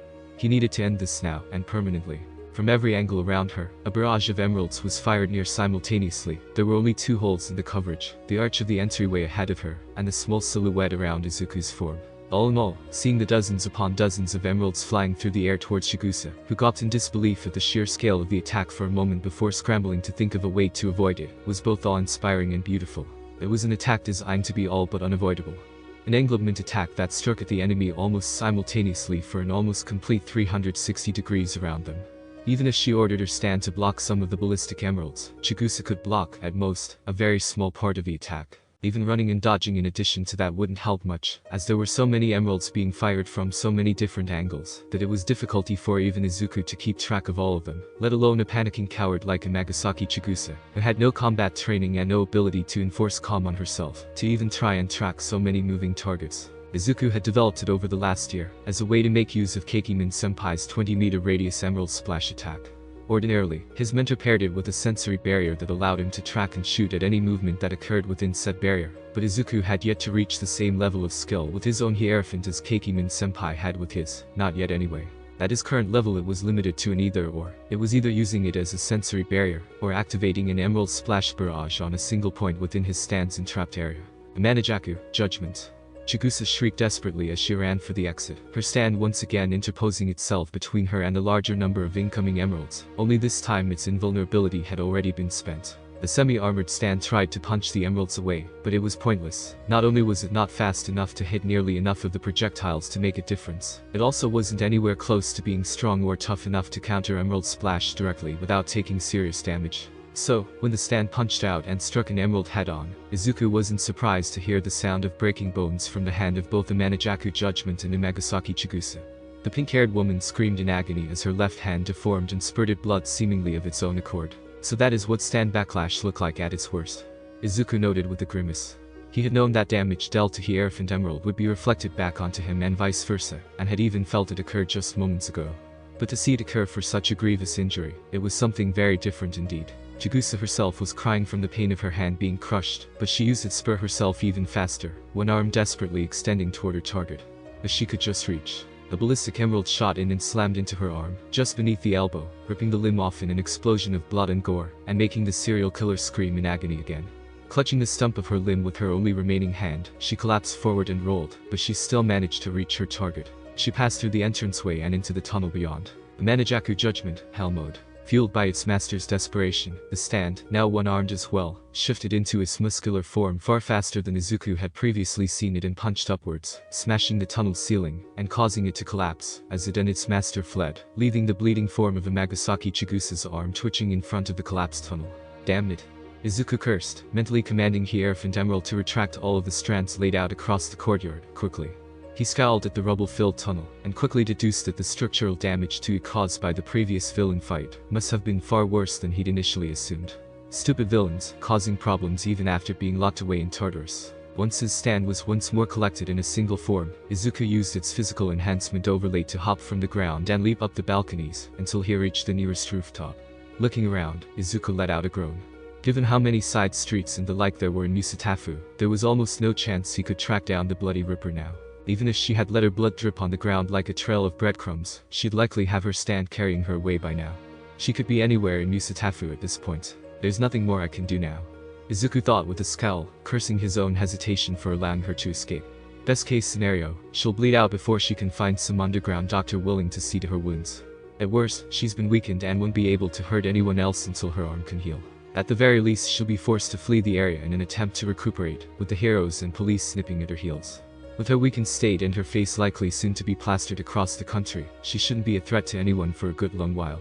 With any luck, the heroes and police will find her soon enough and finish the job. God knows she's shown herself to be the type that would refuse to let anyone capture her alive out of sheer spite.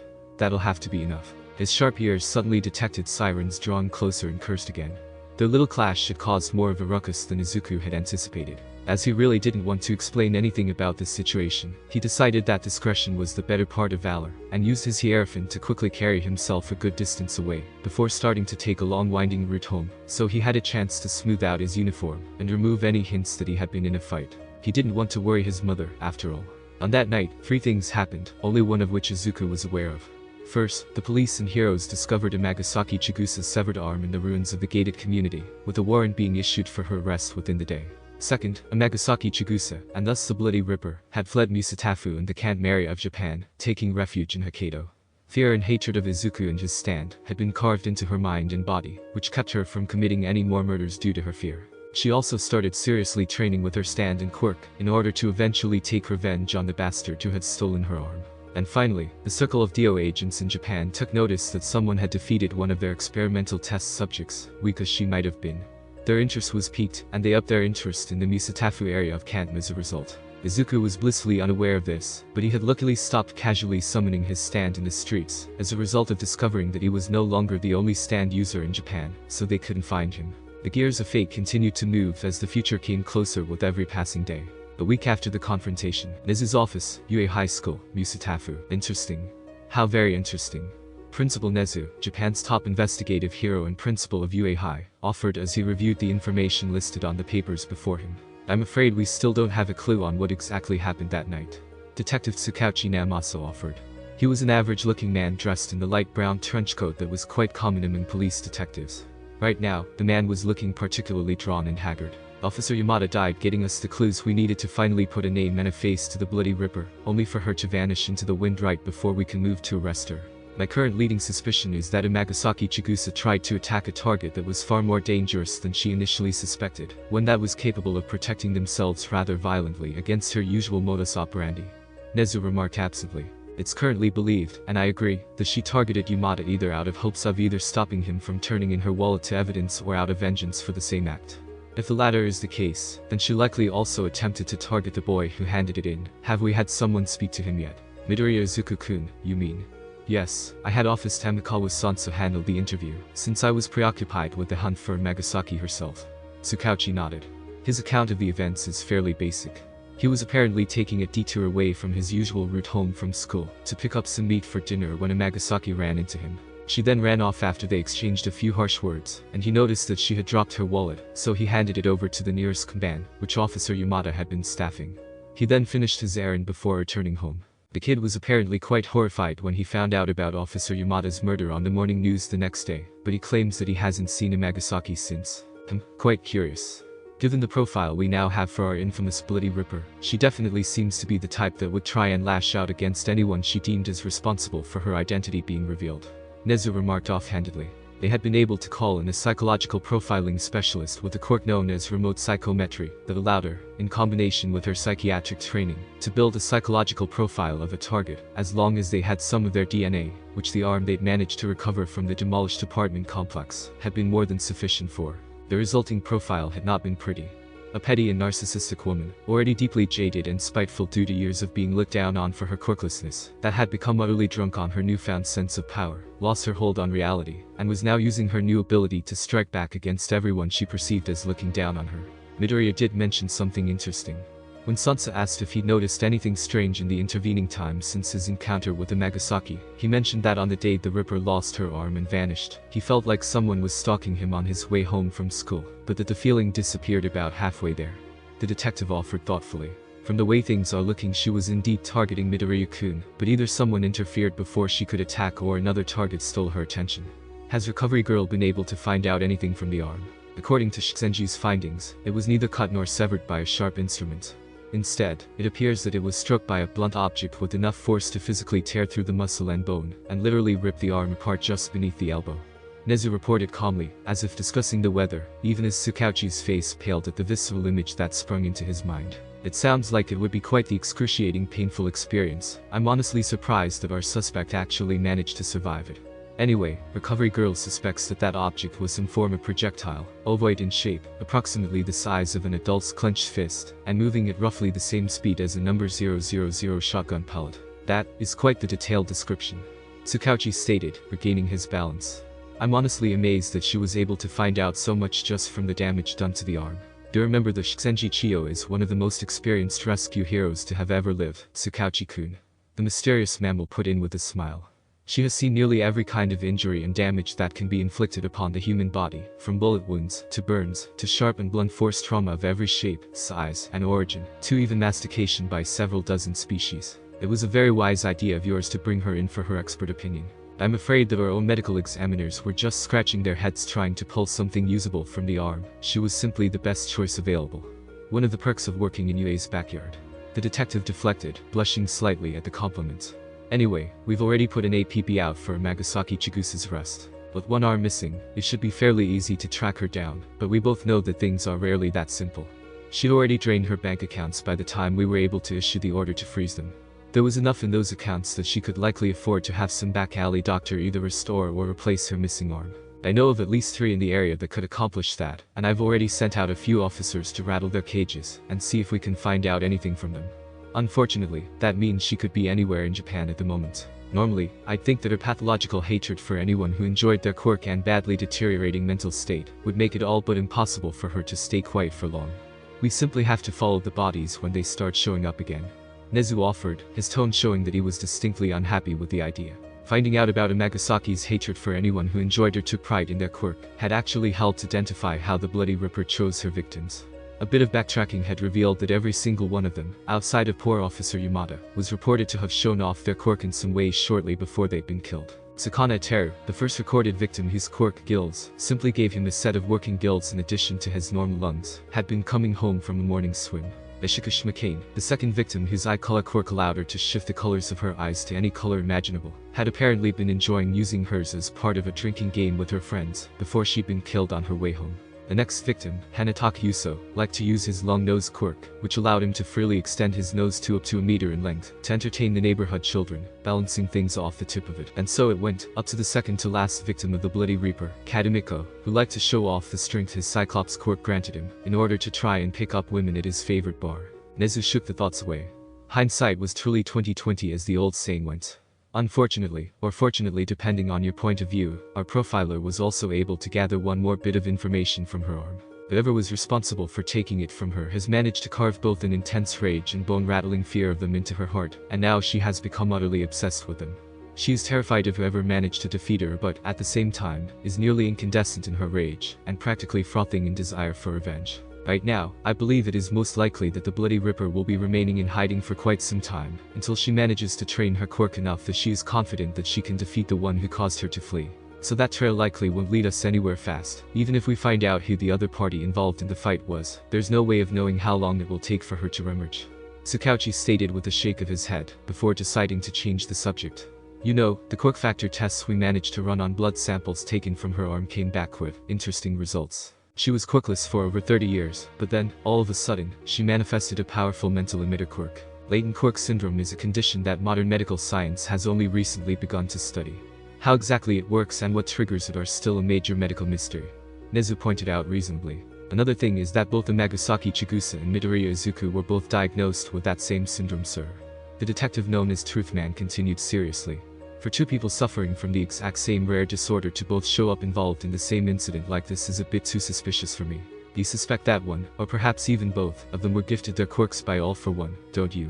The principal guessed before shaking his head. While I admit the coincidence is indeed suspicious, I personally looked into the matter and confirmed to my own satisfaction that LQS is a very real syndrome, though I do not doubt that the symbol of evil has made ready use of it for his own gains. The fact of the matter is that All for One has always been reluctant to part with any of the rarer and more potent quirks that he has managed to acquire throughout the centuries. Those he willingly sells and trades away have always tended to be fairly mundane, common, or come with some untenable downside. Midoriya's quirk is too complex and potent to be something that he would part with easily, and what little information we have been able to discern about Amagasaki Chigusa's quirk points to it having a potent mind-controlling aspect as well. The type of quirk All for One particularly covets to better aid in his manipulations. More than that, All for One never parts with one of his quirks, without either receiving a great deal of money or significant favors and influence in return.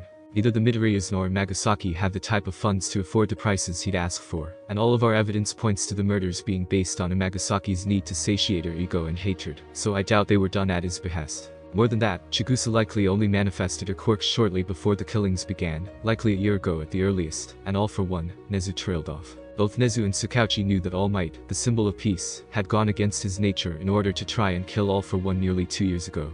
According to him, he crushed the man's head like a melon, torn off most of his face with a punch, and done his best to reduce every bone in his body to paste and ensure that the 2-century-old living nightmare was finally put to rest. Neither of them doubted that Yagi Tashinori, All Might's actual civilian identity, had gone plus ultra in his efforts to see the most evil man to live since the start of the courtier dead, but the sheer number of quirks that All for One could have gathered over the past 2.5 centuries was so exhaustive that neither could completely banish the idea that he had managed to survive.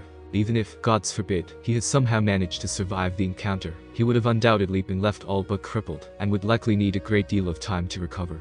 And the symbol of evil's pride would have never allowed him to let himself be seen by anyone, save perhaps 1 or 2 of his most fervent followers, while he was in such a state. Which meant it would have been all but impossible for him to have granted Amagasaki Chigusa her quirk. All Might himself hadn't survived their confrontation unscathed. While undoubtedly the victor of the conflict, the injuries he'd received had still been dire, and he was slowly losing the ability to use his quirk, One for All. Due to its unique nature, One for All could be passed down to a new holder chosen by its current bearer, and Nezu had been trying to urge the symbol of peace to at least start looking for a suitable successor. Sadly, Toshinori was nothing if not bullheaded at times, but luckily time and his gradually decreasing ability to fulfill his self-appointed duties as the symbol of peace were starting to wear him down and forcing him to come around to Nezu's point of view. Well, if that's everything, I should head back to the station to supervise the manhunt. Tsukauchi sighed as he tiredly rose up from his seat. There's still a chance that her injury has slowed her down, that we can catch Olette before she completely disappears, after all. Thank you again for all your assistance with this case, Principal Nezu. I'll be sure to keep you up to date on any information that we manage to find, but I'm starting to fear that the Musatafu Bloody Ripper case is going to go cold. Sadly, I think you might be right.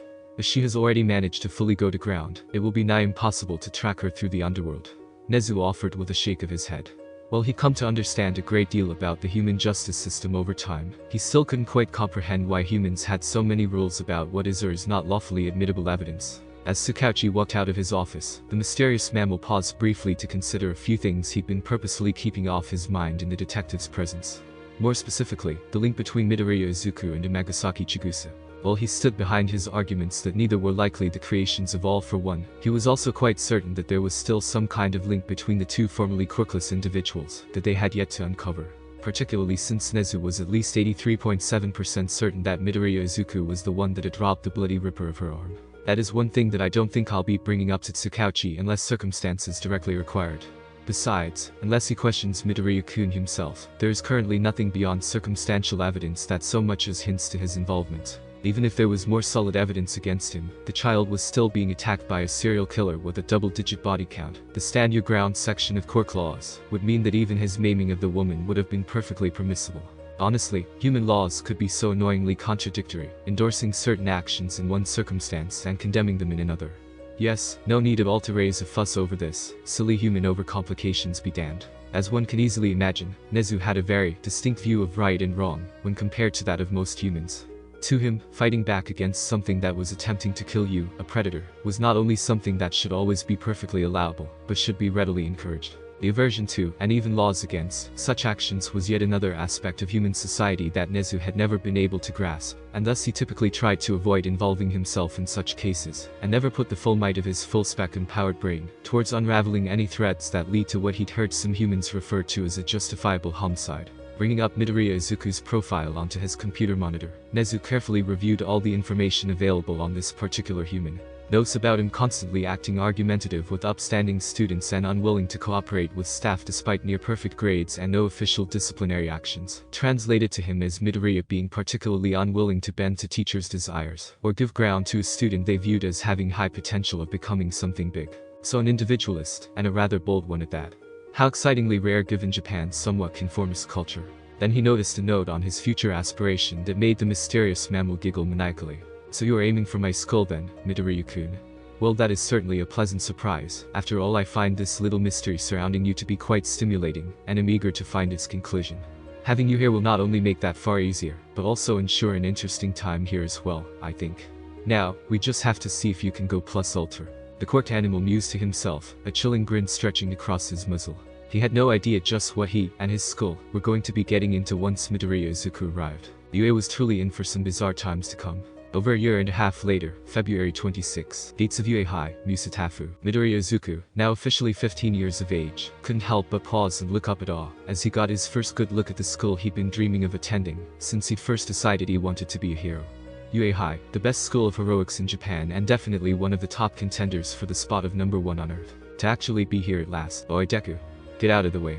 A familiar rough voice growled out from directly behind him, forcing Izuku out of his pleasant daze, as he turned to face the scowling visage of Bakum Katsuki.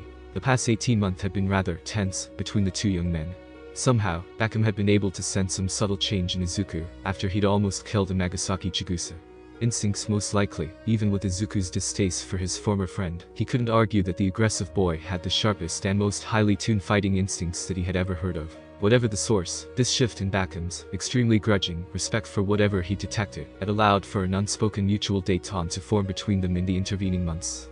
Neither boy had interacted with the other in school, choosing to mostly ignore the other's presence, unless forced to interact by classwork or other outside interference. Even Bakum's friends, Reed, His minions and hangers-on had followed their leader's orders to back the fuck off, and had left Izuku mostly alone. Not that any of those idiots could prove to be any kind of threat, but not having to waste his time or mental energy constantly verbally, and occasionally otherwise, smacking them down was a much appreciated relief. On the other hand, their formerly bi-monthly spars had increased to near weekly bouts, with Katsuki's skills having increased, to make a terrible pun, explosively as a result. At this point, Izuku was now being forced to treat the other boy as a semi-serious threat, as in, if Bakum had been at this level at the start of middle school, the him of that same time would have had to put his everything into the fight in order to win.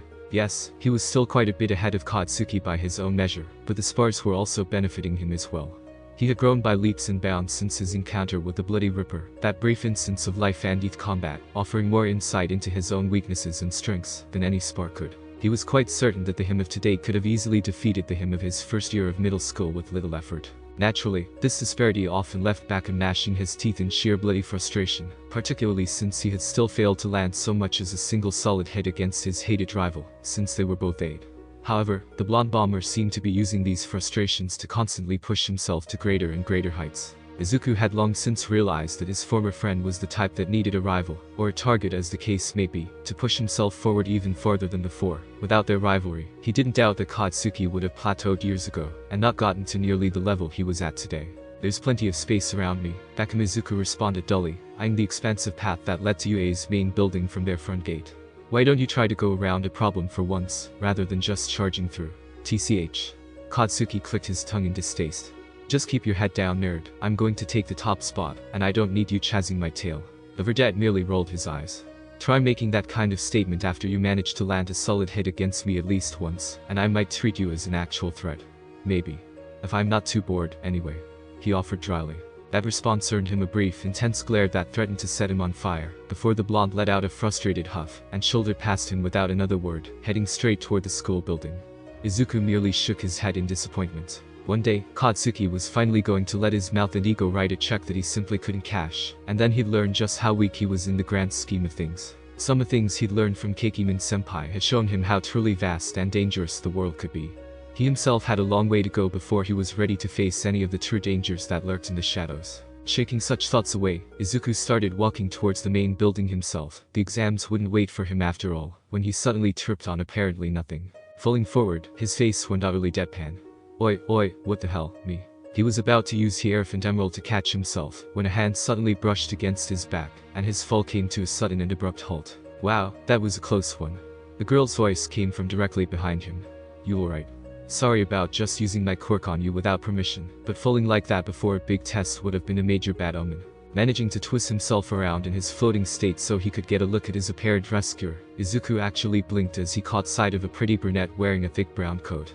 She had warm brown eyes, and her fingertips all had small pink nubs on the bottom, like the pads on a cat's paws. Those must have been what she touched him with, and, given that there was one on each of her fingers, her quirk likely required a 5-point contact to activate. Perfectly fine, and thank you for the assistance. He offered aloud even as his mind began to break down her quirk. He was actually quite good at multitasking these days. I certainly wasn't looking forward to having to meet Recovery Girl before the exams even began. Yeah, that would have been a bummer. The brunette agreed with a giggle as she absently reoriented his free-floating body, so it was back in a standing position before pressing her fingertips, and the pads covering them, together. Kaiho. Release. Gravity suddenly reasserted itself, Izuku easily catching himself as he landed, fairly used to those kinds of sudden shifts, thanks to using his stand to move. I do appreciate the timely rescue, and that is quite the interesting quirk you've got there. Aw, that's nice of you to say, but I didn't do much of anything. Just reacted, you know. The girl offered with a slight blush. Izuku noticed that her cheeks seemed to have a bit of a permanent blush, that only darkened when she was embarrassed. It was cute. Oh, the name's Uraraka Chako. Nice to meet you. Midoriya Izuku. And it was certainly something to me, so please, just accept my thanks. The verdette replied firmly. Well, okay. If you are going to insist. It's nice to meet you, Midoriya-kun. Uraraka accepted with a smile, before a beeping came from her pocket. Oh, we better get going, otherwise the exams are going to start without us. Checking his own watch, he frowned as he realized she was right. That seems to be the case, so I suppose I'll just wish you the best of luck then, Uraraka-san. I hope to see you in UA's hero course when the new year starts. Right back at you, Midoriya-kun. The brunette responded excitedly as the two made their way into the school building. After the written test, auditorium, I am certainly happy that I kept up my extra study habits. Aldera's lackluster education certainly wouldn't have prepared me for that kind of test. Izuku thought as he settled down into his assigned seat, which was unfortunately right next to Bakum's. TCH. Why the hell do people keep constantly jamming us together for every fucking thing? The blonde growled out, obviously just as unhappy with the arrangement as Izuku. I've been asking myself the same question since middle school. Izuku let out an irritated sigh. Trust me, it has been a far greater pain in my ass than it has for you, oh great try-hard Pomeranian. Are you trying to start some shit here, Deku? The bomber snarled back, one hand half raised as he whirled to face the verdette. No, simply passing time by poking a few more holes into that overinflated blimp you call an ego, Bakum. Izuku returned blandly. You wanna fight right here and now, you fucking egotistical little sack of shit. Yeah. Thankfully, Bakum's impending detonation was aborted by the sudden appearance of the voice hero. Present Mick at the hall's front lectern. The exuberant pro then started giving the gathered applicants a very on-brand briefing about the practical exams that were about to start. They'd be heading to one of several different testing grounds and facing off against 4 different kinds of robots, 3 of which were directly mentioned. 1-pointers, 2-pointers, and 3-pointers. Their primary goal for the exam was to accumulate as many villain points as possible using whatever means they wished, with the only caveat being that attacking other examinees, either physically or with a quirk, would see you immediately disqualified. When one particularly stiff jackass stood up from a seat a few rows down in order to question Present Mick on the 4th and final villain bot, Izuku honestly had to fight to keep from rolling his eyes. For the love of all that was holy and bright, did this particular stiff neck have no patience, or had he simply been spoon-fed everything for his entire life? Seriously, there was such a thing as being a smart idiot. After the jackass sat back down, Present Mick then happily thanked him for the segue, explaining that the final villain bot was worth precisely 0 points, and was instead meant to act as a course hazard or obstacle to be avoided during the fighting. Izuku absently eyed the comparatively bulky silhouette of the 0-pointer in comparison to the other villain bots, and quickly filed that description in the highly suspicious dossier he'd been building, since Present Mick started explaining the exams. You all suffer joyously in the trials to come. With that last foreboding statement, the voice hero dismissed them to the nearby changing rooms to get prepared, and from there to their assigned buses. Izuku himself quietly changed into a deep green tracksuit that was both cheap and disposable, having purchased it from a 100-yen shop a week ago. He was expecting these exams to get pretty rough, so he had decided to just buy something he wouldn't mind ruining, rather than risking needlessly damaging a good outfit. When he boarded his assigned bus, he was pleased to spot someone he was already acquainted with, and dropped into the seat next to her. Hello there, Uraraka-san. He greeted the brunette with a small smile. It looks like we're in the same testing group. Hey, Midoriya-kun. The brunette offered him a bright, a slightly shaky, grin. She was dressed in a tracksuit as well, this one black, gray and pink in color, as well as a set of well-worn trainers. Man, the written exam was a lot tougher than I expected. Yes. I'm personally glad that I did so much extra studying or I'd have never passed it. Izuku agreed as he felt the bus start charging off towards their assigned testing ground. As it is, I do believe I did quite alright on most of it, though some of the hero law questions were a bit overly complicated, and I have never been the best at the more advanced mathematics. It was a true enough evaluation. The hero law questions he was referring to had referenced several rather obscure and highly specific clauses on very pinpoint subjects regarding both quirk and hero law. As for the maths questions, he was humble enough to admit that mathematics had never been his best subject. I had trouble with the hero law questions too, those in English. Uraraka admitted, rubbing the back of her head. My school wasn't all that good with academics, and I had a part-time job, so I kinda had to let 1 or 2 subjects slip by, so I could focus on the ones I had the best chance with. A reasonable enough plan, given the circumstances. Here's hoping we both passed. The verdette offered, and that we both do so again with the practical exam. Yeah, I'm kinda nervous about this to tell the truth. Uraraka confessed, absently tapping her fingers together. I mean, I've never had to do anything like this, and we can only enter the hero course if you'll accept a bit of advice, I'd say to just go in and think to yourself, how would a real hero react to this? And act as you believe the answer would be. Izuku offered reassuringly. That's what the staff here will be looking for after all, how you will react to a new and dangerous situation. Who's your favorite hero? 13. Uraraka responded instantly, smiling again, a bit more honestly this time. She saved so many people with her black hole quirk. She's the reason I want to be a rescue hero, too. An admirable choice, but sadly not one that works best with the situation. 13 tends to avoid combat missions, both due to the lethal nature of her quirk and her own pacifistic leanings. Izuku mused aloud. He had nothing but respect for the rescue hero, even if he didn't agree with all of her philosophical decisions. Do you have any combat heroes that you are fond of? Oh, the girl paused to think before snapping her fingers. Gunhead. I saw him stop an armed robbery on TV once, and he managed to do it without letting anyone get badly hurt, including the villains. Now that is a fine choice. Gunhead is an exemplary combat hero. Izuku agreed with a nod. In Izuku's personal opinion, Gunhead was the perfect example of what a mid-ranking combat hero should be. While lacking the raw power needed to stand amongst the top-tier heroes, he used both his quirk and his skill in unarmed combat to always take down criminals, without doing unnecessary damage to anyone or anything involved. He had even managed to develop his own form of fighting arts, Gunhead martial arts, which he happily shared with any intern, placement, or sidekick that joined his agency. The man was the very embodiment of a tough but fair hero who always put saving lives first and foremost.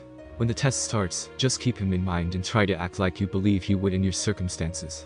Honestly, I think Gunhead martial arts would work really well with your quirk, particularly if you work with an expert to customize it a bit. Really? Uraraka asked with a blush. Yes, of course. Izuku agreed with a sharp nod and no hesitation. Your quirk is obviously a 5-point emitter type that goes extremely well with Gunhead martial arts focus on grappling, throwing, and locking techniques. Oh, that does make sense. I'll give it my best shot. The brunette, her body practically starting to glow with determined energy. You do your best as well, Midoriya-kun. But of course, anyone who isn't prepared to give their all for these exams wouldn't be worthy of attending UA. The stand user stated with a sharp grin. When they finally arrived at testing ground Gamma, the gathered applicants quickly piled off the bus. He was personally relieved to see no sign of Bakum in the area. He offered a quiet thanks to whoever had decided to separate people based on their middle school. Deciding to limber up before the test began, Izuku began to go through a quick set of stretches, before he was interrupted by a hand abruptly seizing onto his shoulder from behind. Turning his head, he barely withheld a sigh at the sight of the overly stiff jackass from the lecture hall. You there? Kindly cease and desist from distracting the rest of the applicants with your strange movements. Some were attempting to prepare for the exams in peace. The boy admonished him loudly. Izuku's eyebrow twitched. Alright, no Mr. Nice Guy with this one, time to channel Kekimin-senpai. You have precisely until the count of 5 to release my shoulder. Izuku stated simply. If you are still holding it when I finish counting, I will begin breaking your fingers until you let go. 1. You would not dare. The boy recoiled slightly, but did not release his shoulder. You would immediately be disqualified for attacking another applicant. I believe that only applies to the exam, which has not yet begun. Izuku replied absently. 2. At last, the stiff boy released his shoulder. You are a most uncouth ruffian. Are you really here to become a hero? Are you? The vedette replied icily, turning slightly so he could meet the bespectacled teen's gaze with an icy glare of his own. You walk, talk, and act like some form of petty bureaucrat with a tin god complex, rather than a hero in training.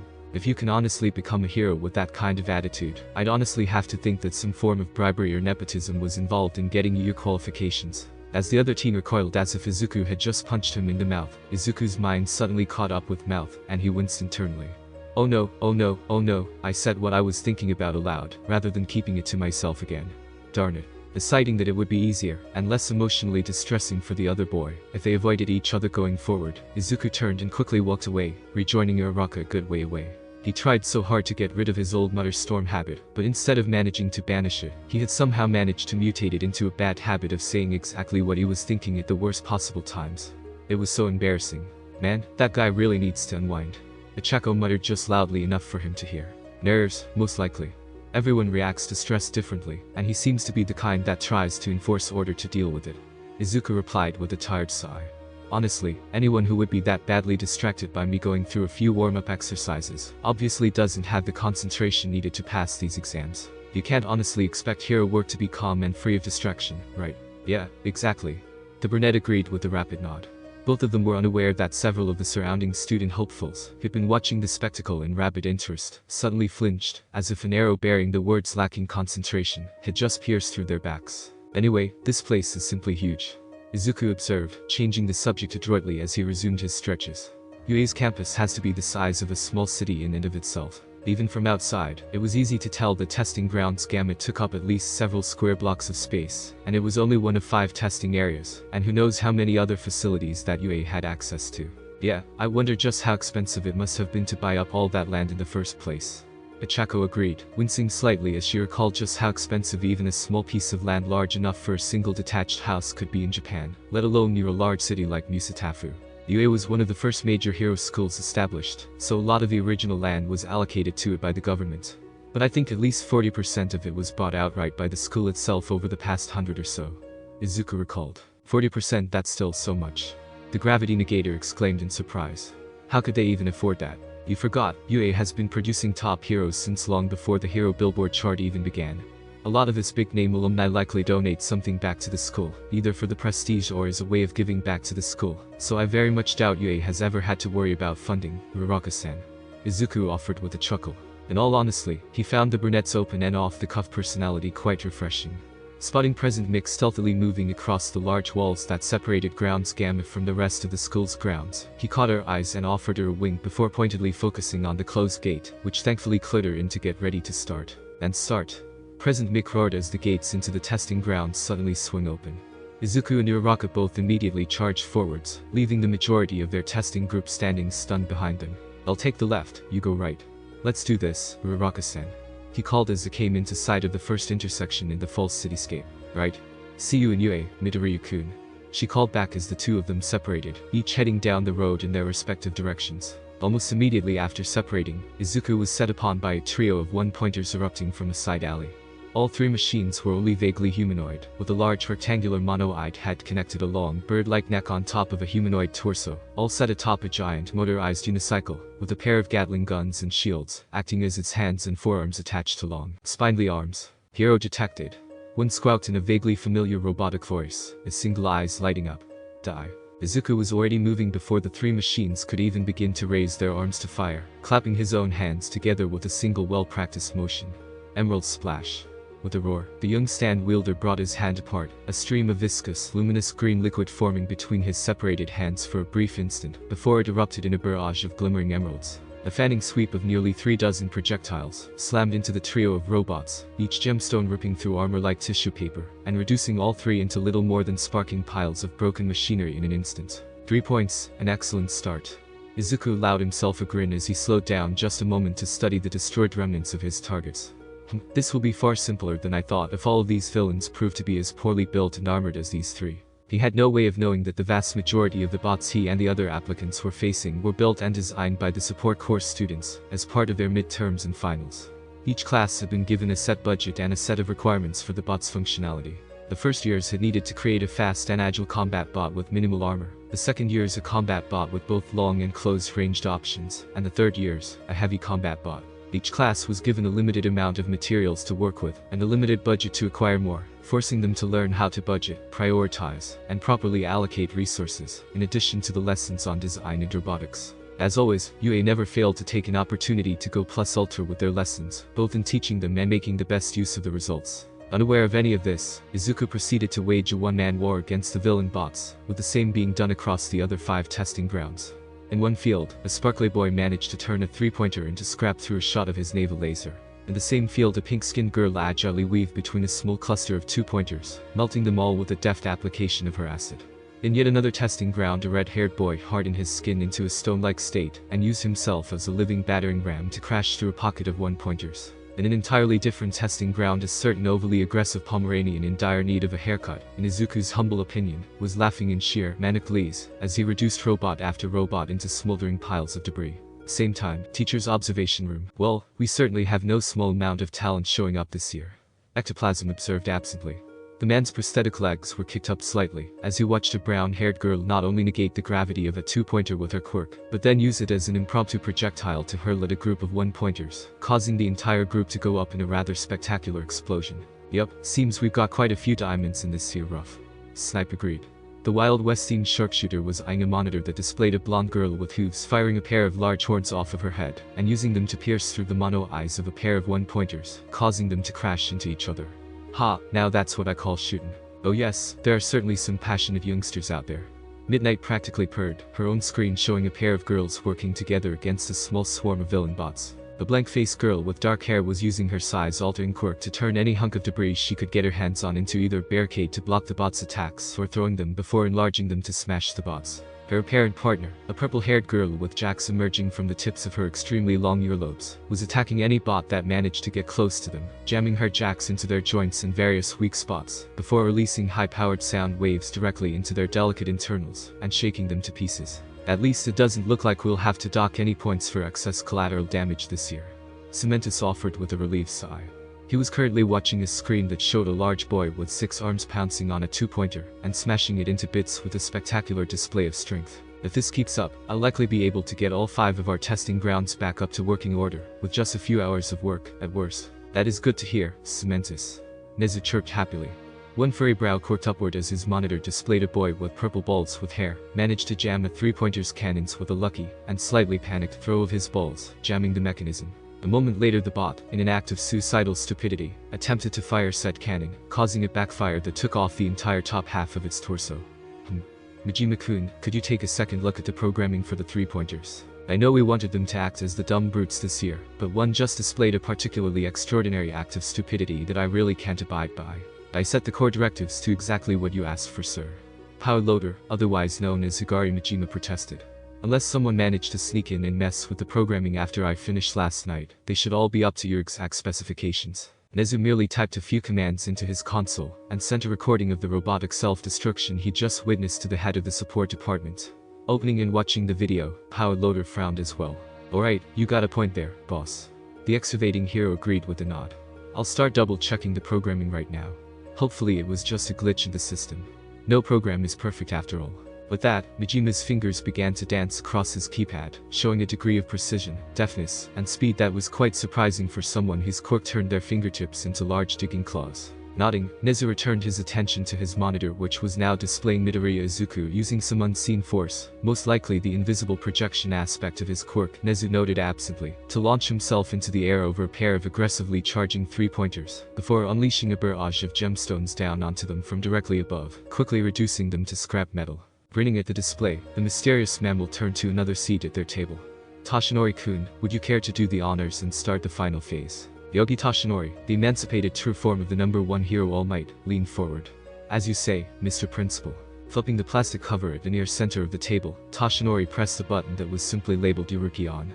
Less than a second later, the 5 massive forms of the zero-pointers erupted from their hidden bunkers, at the direct center of the 5 testing grounds, an area the villain bots were programmed specifically to avoid to keep the examinees from getting caught directly in the destruction caused by its emergence. Now, let's see which of our dear hero aspirants actually have the metal needed to try and become the real deal.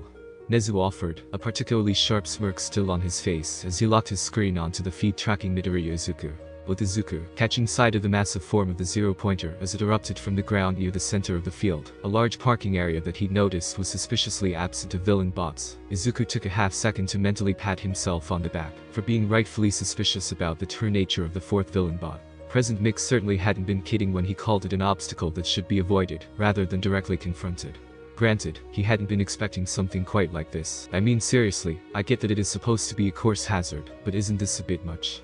He observed as the massive robot negligently swatted an arm through a 3-story building as it plowed forward, sending rubble flying in all directions. Around him many of his fellow examinees had quickly fallen into a panic at the sight of the mechanized cage, most completely forgetting about the exam, and turning tail in a panic.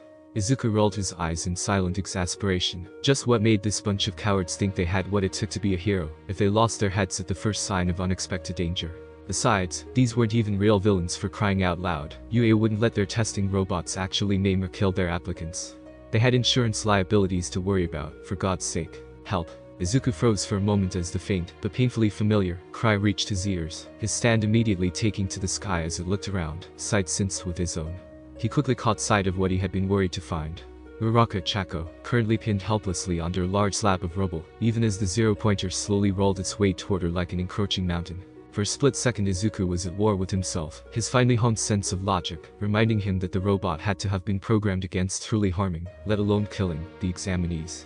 Said sense of logic was then swiftly punched in the face before being utterly brutalized by his heroic instincts that were currently screaming at him to go save her. Regardless of Kekimin's influence and the cool mien he had developed, regardless of the logical and meticulous methodology he'd learned to employ and even embrace at times, and regardless of whatever logical arguments his mind could come up with, the core of the boy known as Midoriya Izuku had remained unchanged. He still had the heart of a hero who refused to stand idle while someone else was in peril. In an instant, Hierophant Emerald vanished from the sky, its lower body reappearing a moment later overlaying Izuku's own, before he launched himself towards Chako's position. As he moved, he extended a pair of Emerald's tendrils from just beneath his arms, and curled them around his shoulders to form a crude harness, even as he clapped his hands together and pulled them apart to create another rush of swirling green spirit water. However, rather than immediately fire off his emerald splash, Izuku then extended his arms further outward, throwing his arms out to send the loop of spirit water extending out into the air, where it briefly formed a large semicircle. Then with speed and efficiency born of long practice, Izuku brought his hands down sharply, extending it even further, before finally bringing his hand back together to complete the circle. The result was a massive circle of pulsating spirit water nearly 4 meters in diameter. With another movement, Izuku pressed both his palms forward into the center of the circle, causing more spirit water to erupt from the bumps at the center of his palms, and quickly filled the circle, forming a disc of pulsating and surging green liquid. With a mental command, Hierophant Emerald carried him upward, using the harness as an anchor, until he was higher than the massive robot's head. He took a brief moment to level his construct of spirit water, for the best possible shot at the machine's seven-eyed face, even as it tilted its head up to observe him, its programming momentarily slowing as it tried to process this unfamiliar reaction. Emerald Splash. Blissa Barrage. He roared out. With his command, the disc of spirit water began to fire off long spikes of pure emerald, each easily twice as long and as thick as one of Izuku's arms, at the exact same speeds of their far smaller counterparts. A veritable rain of emerald spikes flew from the circle of shimmering green water, and smashed into the zero-pointer's head and upper body. The combination of speed, hardness, momentum, and the sharpness of the spike's tips allowing for most of them to break through the mechanical monster's armor, with several even managing to fly through and out the opposite end. Even as he continued his assault, Izuku was deploying Hierophant Emerald's cape threads out of its body and down toward the machine, creeping across the air to aim at the multitude of new holes that were being opened into its armor. Breaking his hands away from the disc of spirit water, causing it to collapse into a fine mist that dispersed a moment later, Izuku brought both his hands together in another clap. Emerald Splash Storm. He intoned in a deadly cold voice. Demolition Special. At once, the invisible, to every watching eye but his own, tendrils unleashed dozens upon dozens of fist-sized emeralds at every possible angle, opening, and weak spot of the giant machine's head and neck. Metal buckled and bulged as crystalline gemstones of supreme hardness ripped into his external armor and internal machinery. Glass eyes shattered, various fluids leaked from countless cracks and holes, electricity sparked from exposed machinery. Izuku quickly noticed the sparks, and quickly realized what was likely imminent. With a thought, he had Hierophant withdraw its tendrils back, even as he directed them down in a dive toward where stunned Ichako was looking up at him. "Cover your head," he shouted. "It's going to blow." She immediately ducked her head down and covered it with her arms. Izuku landed next to her a moment later, Hierophant Emerald completely demerging with him and spreading its cape wide to help shield the two teens. An explosion would be nothing to a stand, unless it was generated by a stand, after all.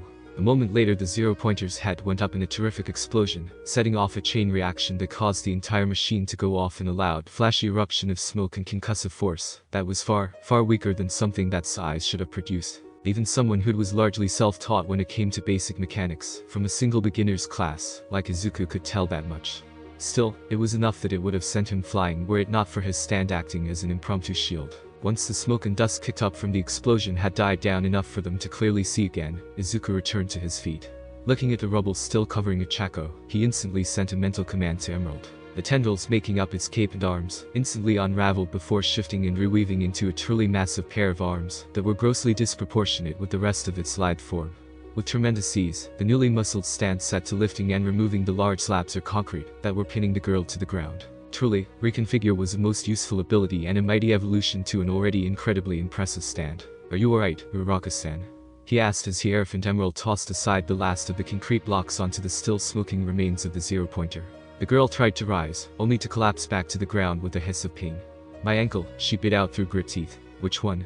"I've had some basic first aid training," Izuku offered, kneeling down. When she pointed to her right leg, he asked for and received permission to roll up the leg of her tracksuit's bottoms, enough to reveal a badly swollen ankle. Using the gentle palpitation that he'd been taught during his first aid course, he was able to get a basic idea of the damage. "I don't think it's fully broken, but it does look like it's at least twisted, maybe even a bruise on the bone or a hairline fracture at worst," he informed her calmly. "Still, I don't think you'll be gathering any more points today at least. Time is up." Present Mick's voice cut through the air like an air siren. "Afui, I only managed to get 34 points. Ichako complained, pouting in annoyance. Izuku couldn't help but find the expression cute. "I earned 35 myself," Izuku pointed out. "From what I managed to hear from the others running about, most people hadn't managed to get out of their teens before the zero-pointer showed up. With the chaos that thing was causing, I doubt anyone managed to gather any more points after that. You and I should still have done quite fine. Do you think we both managed to pass?" the gravity negator asked in a small voice. "As sure as I can be until we actually get our acceptance letters," Izuku offered with a smirk. "Now, we should get you to the medics. Recovery girl should be able to fix that ankle in a blink." Suiting actions to words, he easily picked her up in a princess carry, causing her entire head to turn bright red. Not that he was any less embarrassed himself, but it was the only way to quickly get her to treatment. The fact that she was soft and warm in his arms had absolutely nothing to do with it whatsoever. Deku has used his new power to save many lives, but he knows that it is a dangerous power. He must be careful not to let it fall into the wrong hands. Deku is still a young hero, but he is learning and growing every day. He knows that he has a long way to go, but he is determined to become the greatest hero of all time.